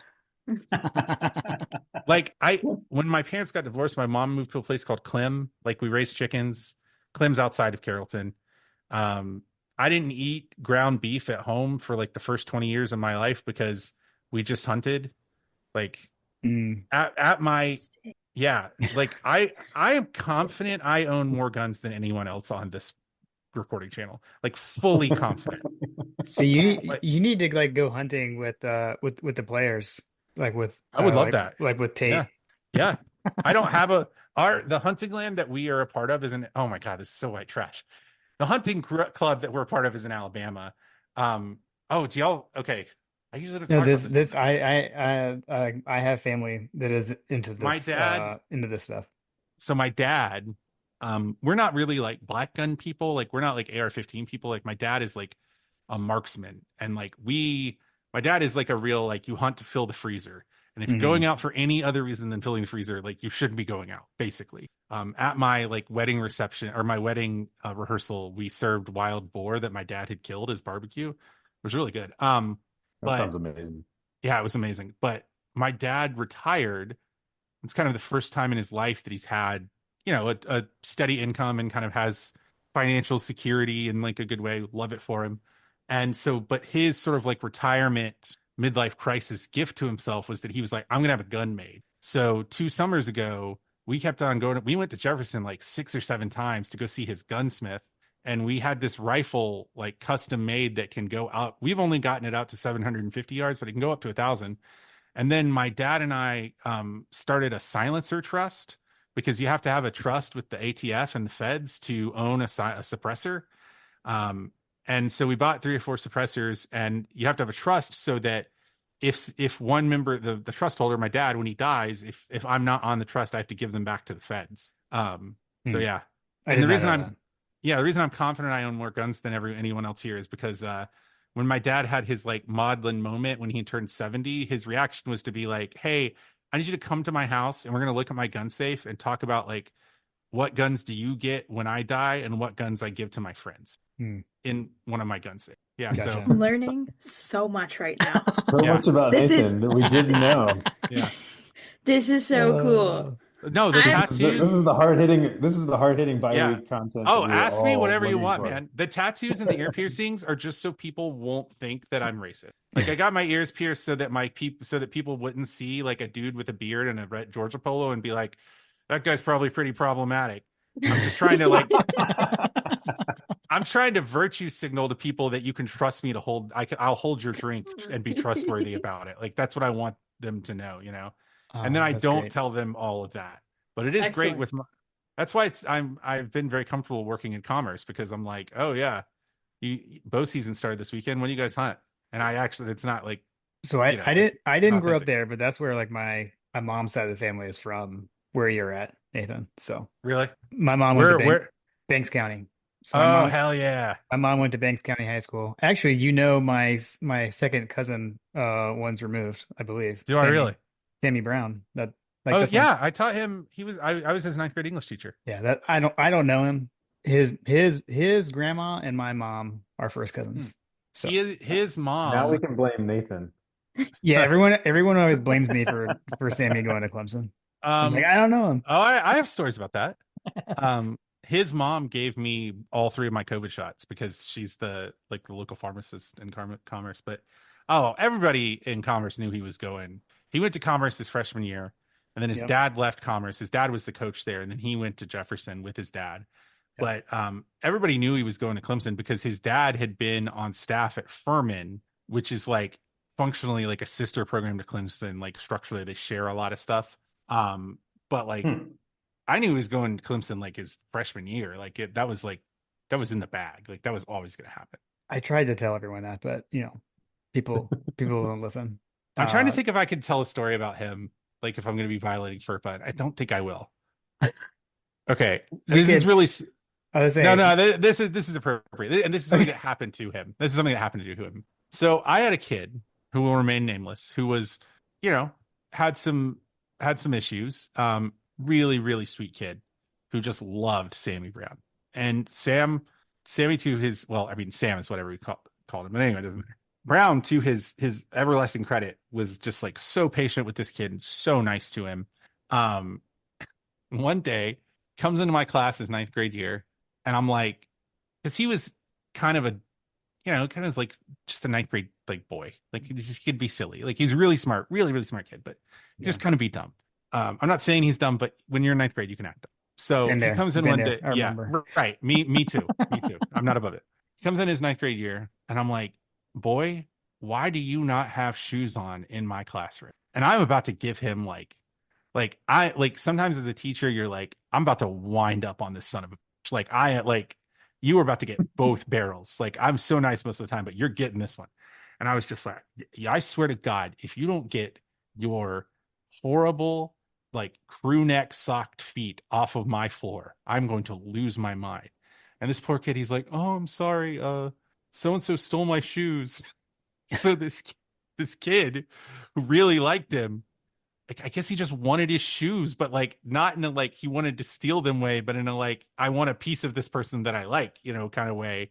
Hmm. And so this poor Sammy was just like such a sweet kid that he was just like, okay. And he was just like walking around without his shoes. Was And I was like, oh my God, hold on. And so I had to go like find the other kid and be like, give me those shoes. Smell this horrible man's feet for an hour and a half. high school, high school. Yeah. But yeah, Good so little high school. that's where that side of my family. That's where Banks we're County from. is Yeah. every So redneck Homer, county. like Homer. Oh Yeah, yeah. like they're right by Homer. Every redneck county has another county that is adjacent to them that they think is more redneck. Jackson thinks that Banks is more redneck. Banks thinks that Rabin is more redneck, and it's just like a chain. Yeah. When I was in Carroll County, we thought Harrelson was more redneck, and they're like, "Oh, we're not Hicks. It's those people in Harrelson County." No, I It's don't. like Fayette County, where I'm from, in Coweta. Oh yeah, exactly. Yeah, those idiots in Noonan, they don't have running water. No, I don't think this is still the case because I think it got surpassed. But when I was little, the world's largest Easter egg hunt used to be in Banks County. There was a farm in Banks County that used to host the world's largest Easter egg hunt, but I think they got surpassed at some point. The reason that Yara earlier said this is Carrollton lore is because Yara grew up in Douglasville, and if you live in Douglasville, Carrollton is like the redneck hick town. I went to Yeah. Yara's hometown to go to Arbor Place because they had a Barnes and Noble, and Carrollton didn't. Okay. Arbor Place was the fancy area down there, that's for sure. Oh yeah. Yes. How did you guys view Griffin? I did Oh, not think of Griffin at all. Griffin. Griffin I was the don't think town. about you at all. The way we viewed Griffin was as the town you drive through to get to the airport. Okay. I think Douglasville and Carrollton both have like I-20 supremacy because I think Noonan has like I-85, like has like an upjumped like I-85 privilege as well. We had to drive through Noonan to get to the yeah, Noonan and Sonoya. Oh yeah, yeah. I So well, what are we thinking like for this year? I'm gonna just briefly make everyone talk about football. Well, I was just about to say we could probably do the pick'ems for this week or whatever. Look Yeah, at some let's of the do it. games that are coming Yes, up. I would love to. I Okay. just learned I say that as though I have that prepared. I can pull Oh, it I up. can get it up. Yeah. I learned more about Georgia in the past hour than I think I did in the past 8 years that I've lived here. This was crazy. That is amazing. Wow. I love that. I love Navy that. Notre Dame. That's one. That's fun. Ooh, that is fun. Man, see, this is where, and our you guys are aware of the Army and Navy could both go undefeated and play each other twice stuff Yeah, yeah, with the yeah. conference championship game. The stupidest thing ever. Yeah, so I mean, I want Navy to win because that would just be so insane to me if that comes to fruition. They And I they just got don't know anything about Yes. Notre Dame, man. Like, I'm gonna go Navy. hold on. I like to pull some numbers. Yeah, I can I'm gonna go Navy on that one. It says as of right now, Notre Dame is a 12.5 favorite over Navy. That's at least what I'm reading. yeah, our numbers have Notre Dame as being about 19 points higher better than Navy. Mm. But let me see what the actual score. Notre Dame 36, Navy 17, that's SP plus. Oh dear. Yeah, I'm gonna go Notre Dame. Like Navy ain't played nobody. Yeah. Navy ain't playing nobody, Paul. Or Well, whatever it is. historically, that's not true. In 2024, the Navy fans out there are being like, what about the Japanese Imperial Navy? You fool. How dare you forget about Yamamoto? All right. I think the big SEC game is LSU Texas A&M, right? Yeah. I got A&M on that one. Jim? I'm actually trying to pull up my thing that I look at. It's at A&M, right? I believe yes. Yes. It is at A&M. If it were in Death Valley, I would have a different answer, but Give me LSU because I like them more. I think that they're so cool. I like their Tigers. I like the way that they say EAUX. I had to spell it in my head, sorry. Let the Okay. band play net. I had to think about it. I like them more than I like Texas A&M. I'm going You like the LSU. vibes? The vibes Yes. are way better with LSU for Oh my sure. God, yes. They have a tiger in their campus and they treat it humanely. That is so cool. You It's wanna like see- a pet. You want to see some culture shock? Watch any other band around Texas A&M's band. Other bands look at Texas A&M's band the way that people who don't know about marching band look at marching bands, where they're like, "Oh, that's cool. I don't understand what's happening right now, but that's cool." That's how other band kids are to Texas A&M. It's the most different band at the FBS, like than anybody else. In what way? Like how could you as a a non-ball knower, non-band knower, like what does that mean? That's true. Yar and I are not ball knowers. We are band knowers. That is for sure. Well, there's basically there's two modern traditions of marching band. There's Okay. core style bands and traditional bands. Okay. if you want to be reductive, it is basically like white bands and HBCU bands, right? Our core style bands are HBCU bands, traditional bands are HBCU bands, white bands are, your core. That's a huge very reductive, but that's your general rule.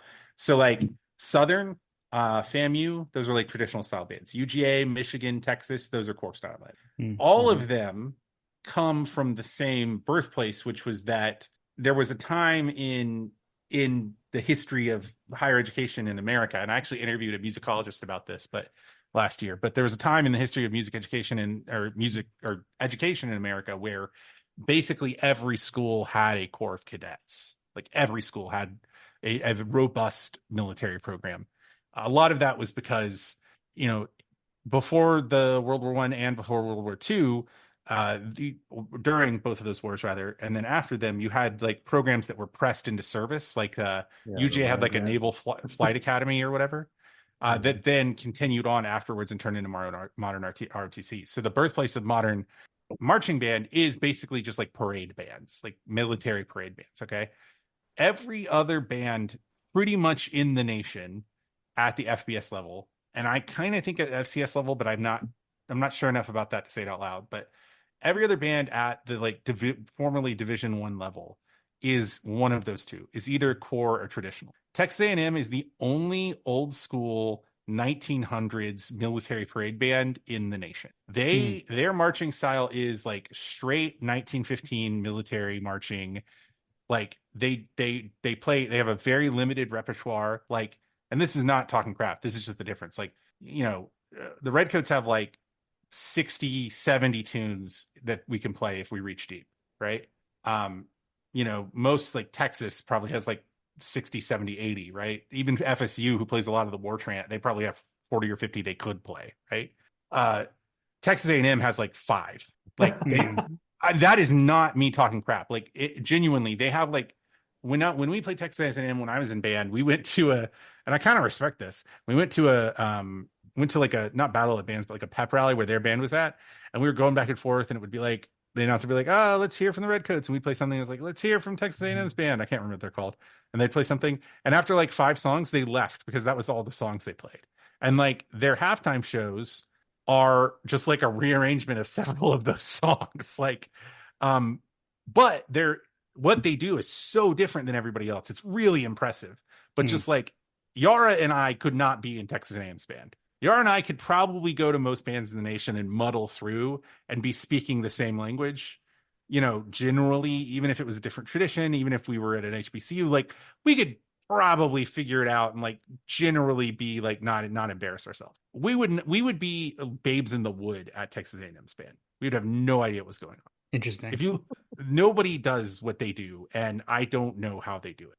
To put it in like college football terms, is it like the triple option versus no. spread offense See, type thing? that's the thing. Spread versus triple, that's HBCU versus FBS. They're Okay. like the Arkansas high school team that plays the A11. They're playing some like weird out there, like Miskatonic, like they're like the team that's like, hey, you remember when football was more like rugby and the forward pass was illegal? Yeah, well, none of this newfangled triple option stuff. We're gonna have a 10 on the line. Like that's Got it. Got it. Okay. I needed a football explanation. Maybe someday we'll get to experience the Redcoats at A&M. Maybe if we ever play them. yeah, I'll believe it when I see it. Well, the thing, what's weird too is like Army and Navy and Air Force's bands are not as much like that as Texas A&M's band, because their bands are all quite a bit smaller and are more like, I mean, they play halftime shows, but they're more like ceremonial, like military bands, like modern military bands. Texas A&M is the only band that does Texas A&M. Like there's just nothing like it in the world. Sounds on brand. Yeah, no, they stick to type. What other games do we got? I'm gonna go with A&M, by the way, on that one. They're actually favored. I like Nussmeier. I just think if LSU has a pulse on defense, they'll win. I don't know if that will happen. That's a big if. The thing that scared me, I was just looking at like the numbers that we keep. Look, A&M's defenses gives up a lot of explosives, looks like. Yeah, so that scares me. But I'm still gonna A&M go with them. A&M is more consistently good at everything than LSU in advanced metrics. and LSU is really bad against the pass. But A&M is also just like not great passing the ball. Um, I don't know. I feel like the highs are higher with LSU. Like LSU is the 10th ranked team in the nation in EPA per pass, um, and the 93rd ranked team in the nation in EPA per rush. Whereas like Texas A&M is just all mid, like, and Mhm. LSU is like peaks and valleys, you know. So Yeah. probably I should pick Texas A&M, but if LSU wins, it'll be because they pass their way out of it, I think. Yeah, chaos pick. Yeah. Nuss Yippee! Nussmeyer is good. He is good. I agree. I'm with you there. I'm with you there. Man, this There's a couple other good games this weekend. Missouri, Alabama. Yeah, Missouri, Alabama. Yeah. um That's at Alabama. Bama's favored by 13 and a half. I have a hard time. I feel like whenever I pick a game where Alabama is involved, it's like when someone asks you to say something nice about your ex, and you're like, ah, son of a bitch. Like, can I talk about this in a Right. um Right. Bama Missouri is is fraudulent. Agreed. yeah, I think the Missouri has a very good defense. They might statistically be the best side of the ball out there. Like no joke. Like Bama is very good on offense, but they're very bad at third and fourth down success. Like they're only okay at rushing the ball efficiently, right? But Missouri is just good on defense. Like pretty much every aspect of defense Missouri is good at. Um but then, you have to balance that against the fact that like obviously the talent ceiling is higher at Alabama. If Nick Mhm. Saban were at Alabama, you would say like, oh, well, Alabama just lost. They're going to win by like 40. Yeah. Yeah. Um, I don't I'll know, take man. I'll take Alabama there, but I think Missouri's fraudulent. Yeah. What I'm with you. I'm with you, JP. about you, I Yara? My Which one heart. which one has the best vibes? Okay. So Alabama logically sounds like the better option, especially because at the end of the day, they are Alabama. This is what happens. They are playing at home. My heart emotionally says Missouri finds a way because, man, that's also because I'm really biased because I want Alabama to suffer so bad. I hate Alabama. Oh my God, I'll crash out. But I'm not gonna lie. I'm not gonna lie. I love that pick because I would love to see Alabama fans, the Bama Bros. I would love to see them completely melt down. Here's the thing. And this is why our podcast works, is because I need someone to make me not just talk about numbers the whole time, and Yara needs someone to keep her from like crawling into someone's wall and like assassinating them at night or whatever. yeah, he I, he stopped me from going further into Mike Bobo's installation the other day. I'm really A- grateful for yes. that. Thanks, Nathan. Yes. Alabama or From going full Idaho. yeah, no, full on Ruby Ridge. She was like, we were 2 weeks away from a Waco compound kind of incident where it's like local woman holds Mike Bobo hostage, FBI involved or whatever. But Is Oh, Craig crazy? Like, jeez. for real. I think that Alabama will probably eke one out, but I think Missouri's defense is real and that they just are not probably going to have a good enough on offense. The thing to me that is significant is that Alabama is just not it on defense. Alabama does some things well on defense, but they don't really convert third and fourth downs very well on offense or defense. And Missouri is very good at getting you off the field in third and fourth down, and they're pretty good at um, being efficient and completing third downs offensively. So I think the path to Missouri winning is if they stay on schedule, um, then they can just get Bama off the field. I think that's what you have to do. They don't really have a running back right now, but they don't have like a name brand running back, but they're 29th in the nation in EPA per play when rushing, which is pretty good. They add points to their predicted final score every time they run, which is actually impressive. hmm. Um, there's a path for Missouri here. I think more of a path than you would think if you just like looked at the names of the two teams than the talent. But I think they just have to play like a really clean game, and that's hard to do when Ryan Williams might just like weekend Bernie's his way into 3 touchdowns. I think that kid like watches like in between series he like watches TikToks, and if he sees a thirst trap he like all the blood leaves his head and he passes out, and then he wakes up like with the ball in his hand in the end zone. He's like, oh, like where am I? Like Um, Yeah, that sounds about right. he's just that kind of talented, you know? Yeah. Something else I think we need to look for in this game is whether Alabama's shirts are tucked in. I think that could be a really good um, deciding factor. We Well, need to check if their shirts are tucked in. here's Do the they hard commit hitting to it? here's the hard hitting question. Here's the hard hitting question. Inquiring minds want to know for the three of you. Mm. Does it matter what your coach wears on the sideline on game day? Like matter in a sense that like I want Kirby to look a certain way, or Do you matter guys as a know? I might be referencing something that you guys are not aware of. There was a kerfuffle on the Bama internet, Yeah, I've starting seen with the this. Vandy oh loss, They don't like about how the shirt he was wearing or something, yeah, right? Kalen DeBoer wears like a deep V like long sleeve fishing shirt to every game, and they do not like that. Yeah. okay. So I have a corollary here. So Manchester United soccer moment here for British Bulldog. Manchester United had a very famous coach named Sir Alex Ferguson, and he was very much the Nick Saban of his era. Um, M Manchester United won everything in the 90s, right? So like Hmm. he would always wear the same outfit. Matter of fact, there was a guy that was his sole job was to bring Sir Alex's his quarter zip that he would wear on the sideline under on top of his suits and stuff. The guy that they replaced him with after he retired and he got to pick his successor kind of thing.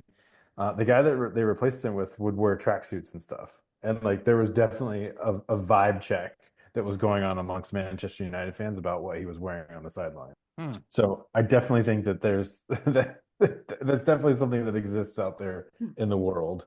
It's your aura, you know? Yeah, your It's aura. like, Yeah, yeah, exactly. it's the vibe that you want to present yourself with to The the general women public and to your team. One thing that I have learned in my life from the women around me who love me and the, not straight people around me who love me is that there's nothing respectable about a middle-aged man wearing a t-shirt. Like there's just no way to style or be attractive enough out of the way. Like look at a picture of like Brad Pitt wearing a t-shirt.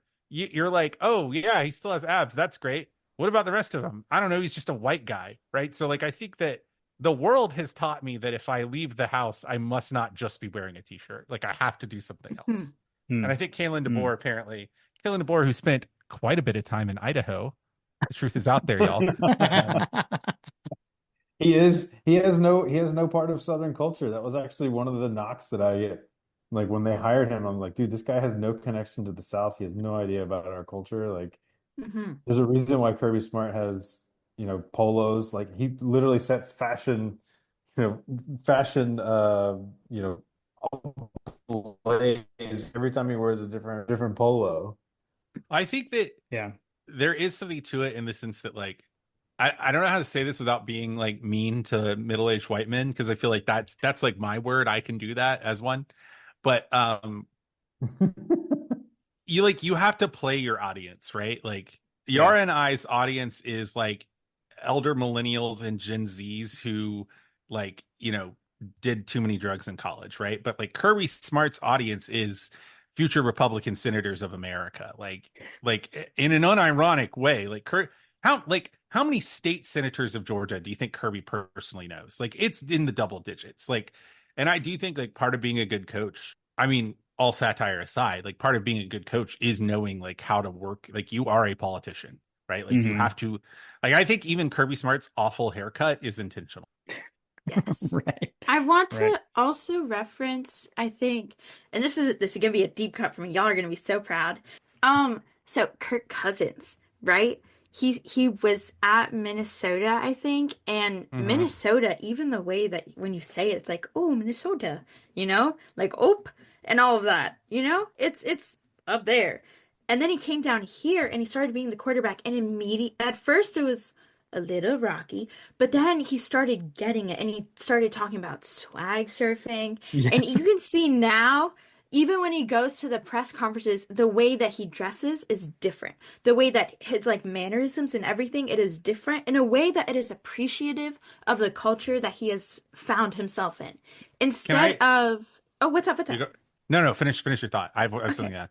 Instead of trying to like hold on to yourself from different place that like the culture doesn't match and it's a little bit like of a clash. Kind of like what Kalen DeBoer's doing right now. He's kind of holding on to himself from, before from Washington or whatever, or I guess Idaho. Um, like I think you should do the Kirk Cousins thing and just like embrace it, you know? In the same I way that if you are Palestinian, Lebanese, and Swedish, that you go to a school and in the Southeast, you should just like get into football, right? exactly 1,000,000%. Like I'm And just become a here. college football podcaster. Yeah. Yeah, I'm just here, I'm I having a grand I time. unironically, Yara, I feel like I have, well, this is not what I was gonna say, but I feel like I have manipulated you because I have been talking to strangers and been like, so I have a college football podcast, and then give me this look, and then I pause and I'm like, my co-host is a non-white woman, and they're like, oh, okay, cool, cool, cool, cool, cool. But Uh, what I was gonna say is like Kirk Cousins' transition into Big Kirko reminds me of other lore you might not know about me. Is that my junior and senior year of college, I lived basically for 4 years. I lived in this place called the Sousa House, which was this townhouse in East Athens. There was like three of them, and Sousaphones in the UJ Sousaphone section owned two of these three townhouses or rented them for like 15 years. And they were just like, imagine like the 2000s version of the Animal House. Okay. But my last 2 years in undergrad, a sousaphone moved into me who was a woman named Dynasty. It was like this like jacked black woman who we are still very close friends. But Kirk Cousins in Washington and Kirk Cousins in Atlanta is like me before and after I'd spent a year living with Dynasty. And she like made me like, no joke, like one time she sat down and she was like, you're gonna help me take my weave out. And I was like, is this okay? And she was like, shut up, sit down. Um, like I feel like he's learned so much, you know. yeah. She was Exactly. she And was the one who was like, you can wear your chain outside of your t-shirt. And I was like, you can? exactly. This is what Kalen DeBoer, I think, is missing about coming to Alabama. This is why He so needs a many dynasty. Alabama, exactly. It's why so many Alabama fans have just like flat out rejected him. Besides the fact that he is following Nick Saban. Like even I saw from the minute they did that. Did you guys see the before and after pictures of the head coach office that Oh, were yes. everywhere on Twitter? Yes. That from the minute that showed up on the internet, I knew it wasn't going to be a good fit, and I think I'll stand on that take. I don't know if this is the best fit for Alabama, like post Nick Saban. They needed What somebody who understands the Southern culture and who is able to embrace that wholeheartedly. You know, And I there's don't think one that he was man. it. Here's the thing. There's one man who knows about winning in Alabama and Mississippi, who's had a consistent track record of success, who will never stand you in the back, Alabama. Who am I talking about? I'm talking about sitting U.S. Senator Thomas Tuberville. Yeah. Bring him back, baby. He's ready. The tide. You need an outsider perspective. You don't want an insider from Birmingham. Bring in an outsider from the notoriously morally upright place, Washington, D.C., former Cincinnati coach, former Auburn coach. You know him. You love him. He could probably get Cadillac Williams, Tommy Tuberville. He'll do a great job, guys. It would Have make you thought about sense. Houston Nutt? Maybe too. Just Could saying. be. Successful Ole Miss coach, Houston Nutt. But that all of that is also why Kirby is so great for me. Why I love Kirby at Georgia so much is like he's one of us, like Yara, the things we were talking about that like you're amazed by. They're like, oh my gosh, Georgia lost to these teams. Like Kirby was playing on those teams when those things happened, and those things happened to him, and like he was like Yeah. forged in that fire. Like that's why he That's hates why Florida so much. Like that's I why was he about to hates say that's Tennessee. what Like like yeah. so That's why yeah, we beat Yeah. Florida by 30 instead of 20 every year. It's because Kirby right, Smart hates Florida so much. yeah, I yeah. also think the thing I like about Kirby, and this is gonna sound like I'm damning him with faint praise, but I'm really not, is like he is so boring. Like like I think he's an interesting person, but I just mean like if there was like a scandal story about Kirby Smart's if there was a scandal story about Kirby Smart did something that wasn't permitted because he wanted to win, I'd believe that. But if there was Mhm. like an Urban Meyer style scandal about Kirby Smart, I would just be like, that would mean that he spent time not thinking about football. Like Right. the idea that Kirby Smart would end up at a sleazy club with someone who is not his wife is predicated on the idea that Kirby Smart would go somewhere that was not his house, a recruit's house, or the UGA football practice facilities. And I dig that about him. He's Yeah. like, you know, Yeah. the people say like when Michael Jackson, before he died, any news story about Michael Jackson, you just like automatically believe it because he lived such a nuts life. Like Kirby Mm. Smart's like the opposite of that. If you told me Kirby Smart switched from white bread to wheat bread, I would be like, show me the proof. If somebody was like, breaking news, Kirby Smart tried almond butter, I would be like, if you film him eating an almond butter sandwich, I will believe. Yeah. Yeah. I dig that. Ah, You know who's not going to yeah. wear an OAN t-shirt? Kirby Smart. He's Looking at just you, here. Mike Gundy. He's just here for a good time, you know? I think when I was also watching the Mississippi State game after he like accidentally pushed that, student athlete, um, my friend, the Mississippi State friend Sage, she was asking me like, is Kirby Smart normally that passionate to where he just like is like pushing people? And I was like, honestly, he's always that passionate. He like played for Georgia. And I looked into it a little bit more. He like what he grew up here. He went to Mhm. school here. The end goal, I think, for him was to be the head coach here. And that's why when everybody says like, oh, there's a rumor that he's gonna go to the NFL and he's gonna be the whatever coach, like the Cowboys coach or the Falcons coach or whatever. It's like, all right, yeah, sure. Bless your heart. It's not happening because he loves it here. And I'm not even saying that in like the parasocial relationship way. I'm saying that in like the fork found in kitchen, Kirby Smart found at Georgia. You know, that's Mhm. that's who he is. And I, Well, and his dad was a high school coach, so like it's yeah, it's literally in his blood. it Yeah. is. In the same way that it is in his blood and he is a dog, Kellen DeBoer is not a tide, an elephant. What the do they Here's even what call them? here's God, High I hate tide, Alabama. high I tide. hate Alabama. yeah, I'm doing some cursory research. Give me 1 second. Oh my Um, God, Cook. We can talk about more picks. no, I I'm don't gonna know if no. there's Don't, anything. We're having a mid-off between Iowa and Northwestern. I The wonder who's gonna win. the A only other mid-off. one I saw was the real game of the week, Texas against Vanderbilt. Give Could me Texas Vanderbilt. could Texas have a Georgia hangover? I Give don't me think so, No, Vanderbilt. but it would be amazing. there's another big game. Illinois, the Fighting Wills That's true. versus Oregon. Illinois, Oregon, but I've got Oregon in that. I Oregon's don't. gonna beat the hell out of them. Yeah. Here's Mhm. why I know Kirby's not going to be the next coach of the Jets. The closest Chick-fil-A to the New York Jets practice facility is 33 minutes away. That shit ain't happening. Find me a map of Waffle House locations, and that is where Kirby Smart will go. If Kirby Mm. Smart cannot go to Marker 7 Seafood and get a fried seafood platter, he will not live there. I fully believe that. Nice. Spectacular. Can he take his wife out to 5 and 10 on their anniversary? No. He's not going there. Right. Right. Yeah, they're not leaving Athens. And Mhm. and none of the former Georgia coaches leave either. Everyone just stayed in Athens. Why would you? Hey, do you guys live in Athens? Where do y'all live? Not to don't dox yourself, but like, do y'all live in the Atlanta Yeah. area or I'm in North Cut this Carolina, out. actually. really? Yeah, I'm on the north side of Charlotte in Concord, North Carolina. I'm not far from like Charlotte Motor Speedway that way. Charlotte Motor Speedway. God, Yeah. I love Yeah. that movie.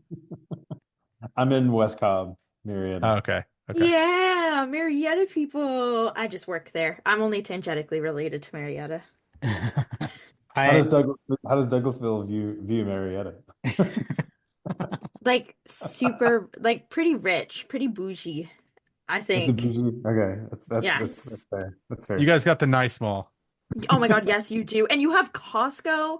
God, Yeah. don't get me started on Costco. I love Oh, Costco you so guys much, got and I'm We have Costco with two the so liquor store. jealous. Costco's. You have Don't We you have have the two one. one that Costco's. Yes, you do, and I'm so jealous. You have the one at Town Center, and you have the one at Cumber. Well, I don't know if you can at Cumberland Mall, yes, but you have the other one over there, and I'm so jealous. And you'll have a Whole Foods, and it's so great. I want so to live y'all in have Marietta one so that is bad. like The a Whole liquor, Foods and a Sprouts. Yeah, we and don't you have have a the liquor Costco store. with the liquor store? No, you don't. There's only No, one we in Georgia. don't. I forget where it is. Yeah, it's over in Perimeter.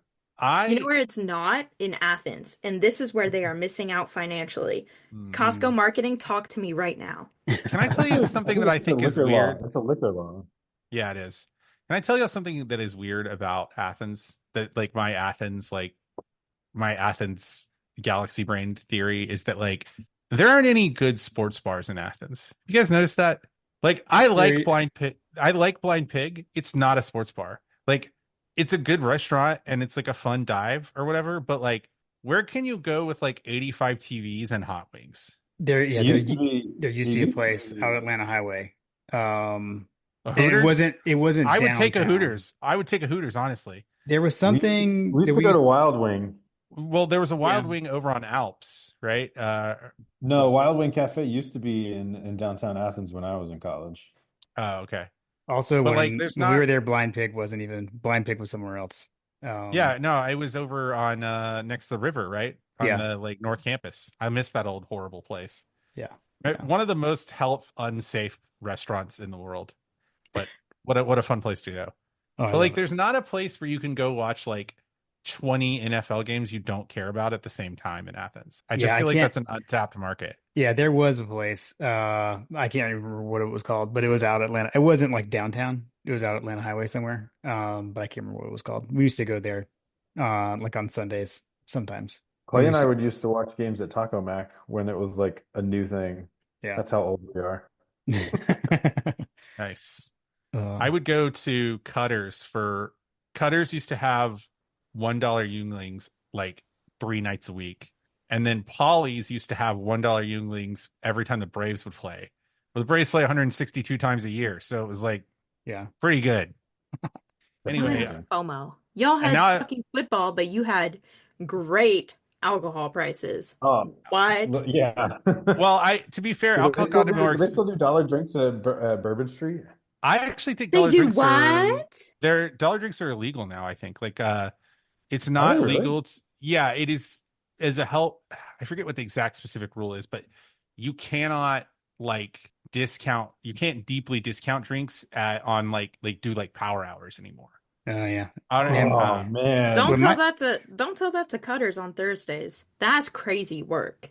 Cutters on Thursdays? It's like yeah, $2, just Dollar like beer night, baby. $2 beer, and then like $2 Yinglings or whatever, or $2 Wells. It's $1 Yinglings. but back Normal beer and there used to be like there was like quarter night at one point, and before that there was like nickel night, like years ago. Yeah, I feel like Athens used to you're be crazy. gaslighting me. You're gaslighting me. This is What's your true. favorite bar in Athens, Yara? Oh, This is good honestly, content. it depends on the day. If, Thursday okay, night, walk us through Thursday night through Saturday. okay. Where do you go on Thursday through Saturday? Thursday is always dollar beer night at Cutters. That's Cutters like, that Cutters is the one we agree on. I think Cutters is like a great bad bar. It's off. It's yeah. awful in the best possible way. Yeah, What's Oh, amazing yeah. about Cutters is that it's still around because it was it's around when we nice. were in college. If y'all have been to Cutters recently, it is so much nicer than when we were in college. Cutters. It's like about twice the size and clean, way cleaner than it used to be. Clean is Yeah. a fascinating word that you use to Cleaner. describe Cutters. Okay. Dude, my hand got stuck on a pool table at Cutters one What the? time. It ripped Okay. some of the skin off when I lifted it. My girlfriend at the time got drugged at Cutters, actually, Oh my God. back in the What day. the fuck? Yeah. Damn. All Not right. by me. Thanks. Clarifying statements. Clarifying. Yes. Excellent. Friday, it really, again, it just depends so much. I think Fridays normally, like about now, I would probably go to Boar's Head because they have like an outdoor area and they have that porch area on top. They also have a downstairs. And it's just a nice place to talk and hang out with your friends. Although me a few years ago would say like 90s or sake. And 90s wasn't even called, wait, was it called that when you guys went to college? It I was thought it was called called, 80s. oh No, wow. it wasn't even that either. When we It went was called there, Uptown Lounge. no, that wasn't 90s, right? There was it was something else. Well, 80s and 90s were two different places when I was in school. 90s Oh my was where God, it you is weren't now. joking? I thought you were kidding. There was a place called 80s that was like over on where like Georgia, what's that little bar on the corner of it was on the same road where like Taco Mama or Taco what's that taco joint that was on the corner there by the deck? Taco Mac? No.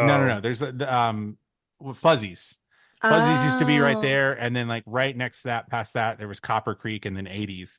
And 80s was like the creepiest bar on the planet because it was like scared sorority girls and like 40-year-old men listening to 80s music. What the did they do at 80s? Did they play the Beatles? What happened in the 80s? Oh my God. Yara, Sorry. there was no bar called 90s when I went to college because I got there in the 90s. So at the end of the 90s. Yara, It was called Uptown Okay. Lounge. That was Uptown Lounge is where all that went down, Jim. Was it? I thought there was something off like Clayton over somewhere else. It was, I can't remember what it was all called. right, so what's your Saturday bar? Okay. I'll take what we It's did a couple Sake Saturday. Mama. It's always sake mama. I Yeah. love sake mama and I love a good sake bomb. It's where Um, it's next to Generals but for the olds. Cloud? It's Okay, for the olds, Oh, are yeah, you talking for about those. sake? yeah. Got it. Yes. Got it. So that's a lot of fun. Hmm, 90s is fun. Sometimes I go to Cloud if the line isn't long, but a lot of the time it's really long because a lot of like I don't know, so many people go there. Apparently, the entire Atlanta Hawks team was there the other day. That was crazy. I, the line is always crazy and the cover is so expensive. But I like Polly's a lot because they have food. And I'm a very simple person. If you feed me, I'm happy. But yeah, sometimes my friends like to go to church, and that's fine. I like the music there. It's not like 100, I don't Church know is if it fun. was. Yeah, it's nice. And that might be it. I used to go to Warehouse sometimes, which had a different name when you guys went there. I don't know what it was called Where though. is it? It's next to where Zombie Donuts was before it got replaced by like that vegan Oh, place. what was that called? And They're Mags. on the Mags. You know where Magnolia's is? Where y'all was that there when y'all were there on the corner on Broad, like Mm, across what's the It's name of the across from that Italian joint on Broad Street. it's across the street from The Bourbon. Palmas? Yeah, across Yes. from De Palma's and Bourbon, Yeah. there was that like rave bar that was like right there next to but yeah, or at least when I was in school. That's called Rave Warehouse bar. now. No, nowhere bar, No, barcode. Nowhere Bar is over on the other side. I say Um that's still there. Yeah. yeah, that's still around. Nowhere Bar on my 21st birthday, we went there at 3 a.m. after they closed and they let us drink as much of a done keg of Killian's Irish Red as we could. And I that was the last time I have had Killian's Irish Red. I haven't had it in 15 years. Sworn it off. What about Because All Good? Do you ever go to All Good? uh, I went All to Good's All Good fun. a few Okay. times. Yeah, I like That it. I was like that All they have Good an is a good outside. All Good is a good Gen X bar. Yeah. Solid Gen X When we were presence. there, it was called Gator Haters. Gator No, Gator haters. Yeah. haters. Yeah. That's cool. Yes. did y'all ever go to Molly O'Shea's? Oh yeah. Yes. Yes. As an institution. I don't think it's around anymore. It's across from All Good, and used to be called like Double Barrel, maybe, or like 1785. A couple of bars ran through there. For me, We used to have JR's Bait Shack was another place that we used to like to go to. I think that didn't that turn into Beach Bar. Um, It's right next to Toppers, or yeah. what used to be Toppers. I don't know if Oh Toppers no, is. that's not that anymore. But yeah, Toppers is still there. For me, the only two, if you're old, the places to go in Athens now are Hilo, which is over on Prince. And then What? what? The Y'all never been bar to off of Hilo? the bar? No, I've never been. It's in Normaltown. It's like there's like past the hospital on Prince. A Yeah. really good like dive bar, really good cocktails. Uh if you're like willing to put up with like the counterculture a little bit, I really like World Famous. Like the food is really good, good cocktails. Trapeze. Those are Love like the trapeze. that Trapeze is side of downtown with like Trapeze and Ted Smith's Best and Creature Comforts. That's like the old people side of downtown. That's Um, basically where I hang out when I'm there. yeah, yeah. I just like rotate around there so no one will think I'm creepy. I occasionally go to the Globe is still around. They just reopened it actually. It's way nicer than these. Anyway, Nice. good luck Nice. editing this, Jim. That's Yeah. okay. That's okay. Have fun. How do we round this out? How do we round this out? What's a We got successful? Let me ask you this. What's a success? This is something I always ask Yara at the beginning of the year. hmm. What's a successful season look like? Like a season. What is the minimum standard where the season's over and you're like good? I mean, I feel like the standard at this point is make the playoff. Especially with the way this team was set up like preseason. I felt like, man, if this team doesn't make the playoff, what the heck? Like something went horribly wrong. And I think, you make the playoff, you've got a chance. So, That's it for Is me. make the playoff the win the East? I guess. Is that Yeah. the new win the East? Yeah, I think so. I think it is. Okay. Mhm. I mean, for me, I would say getting to the national championship would have been my bellwether because of all of the hype that we had coming in preseason and all the talent that we have. Like, Yeah. there's there's literally no excuse for us to not be there because especially the way that the season has panned out, where you kind of thought that we would be facing the Alabamas of the world, and they're clearly down, and obviously they beat us, but golly, if we'd have won that game, it would have been so amazing. Um, yeah, I would say making it to the national championship has got to be the measure of success for this particular team. Yeah, I can't disagree with that. Yara, what do you think?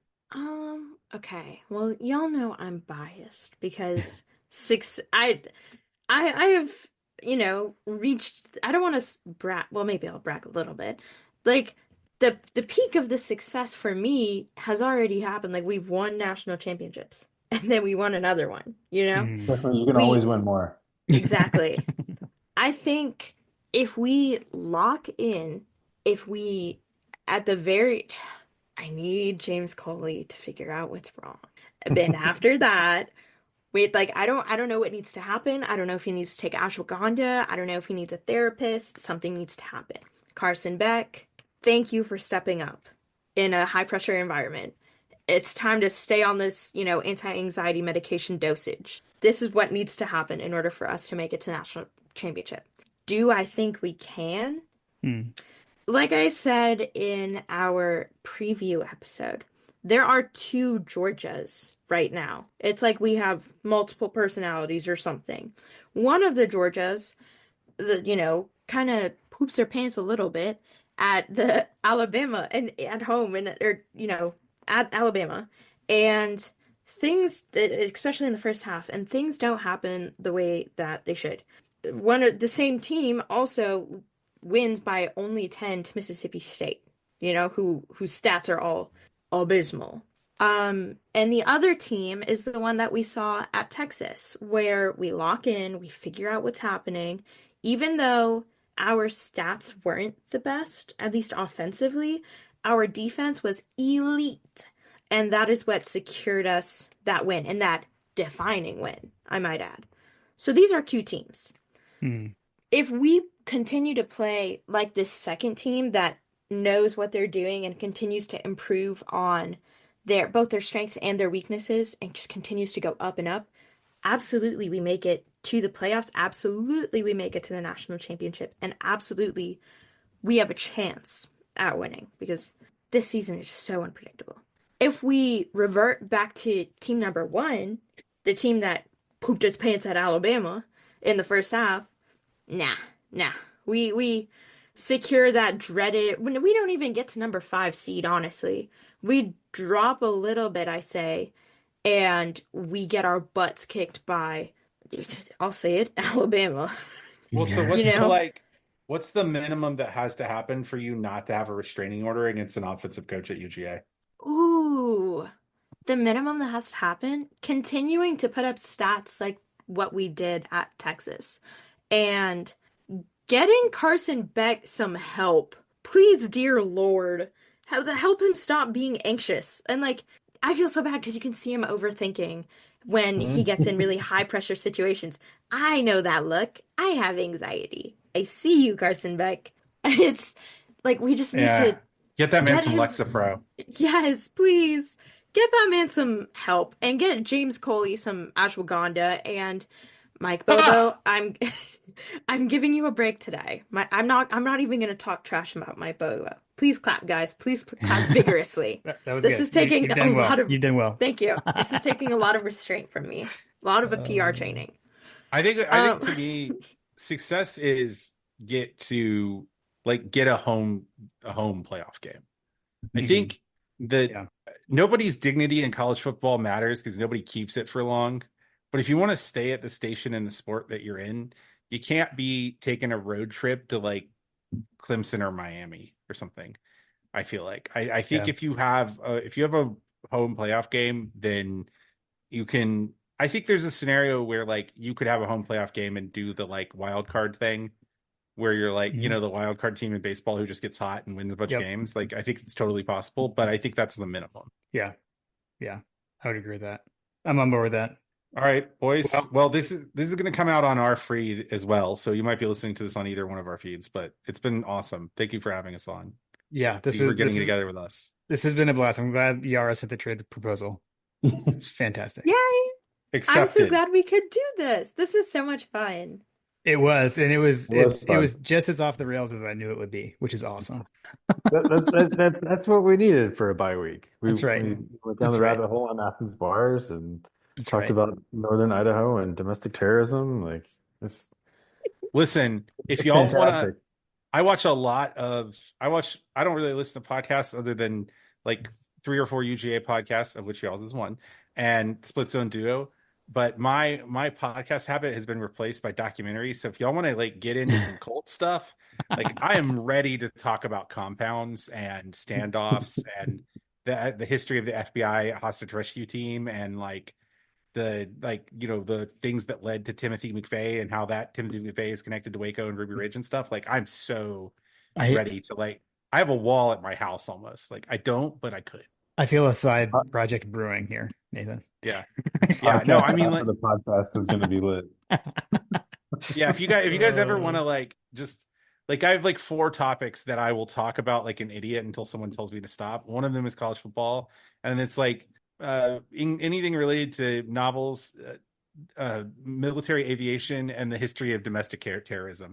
So I'm really fun at parties. That sounds like it. Obviously, we'll have to talk about that over a beer at one of the bars we discussed Yes. eventually. Yes. Awesome. Well, hey, if you made it this far, you're a real one for one of these shows. We appreciate everyone listening. If you're not following, go follow on the socials. My God Yeah. Podcast, Chapel Bell Curve. Yeah. Check it out. And with that, go dogs. Go dogs. Go dogs! Go Go dogs. dogs. This is an election alert. Election day is Tuesday, November 5th. Who you vote for is private, but if you voted is public information. That means your family, friends, and neighbors can check whether or not you voted. Studies show that making a plan to vote, whether it's by mail, early in person, or on election day, increases your likelihood to vote. Make sure you do your civic duty and make a plan to vote by Tuesday, November 5th. Paid for by American Independent Radio.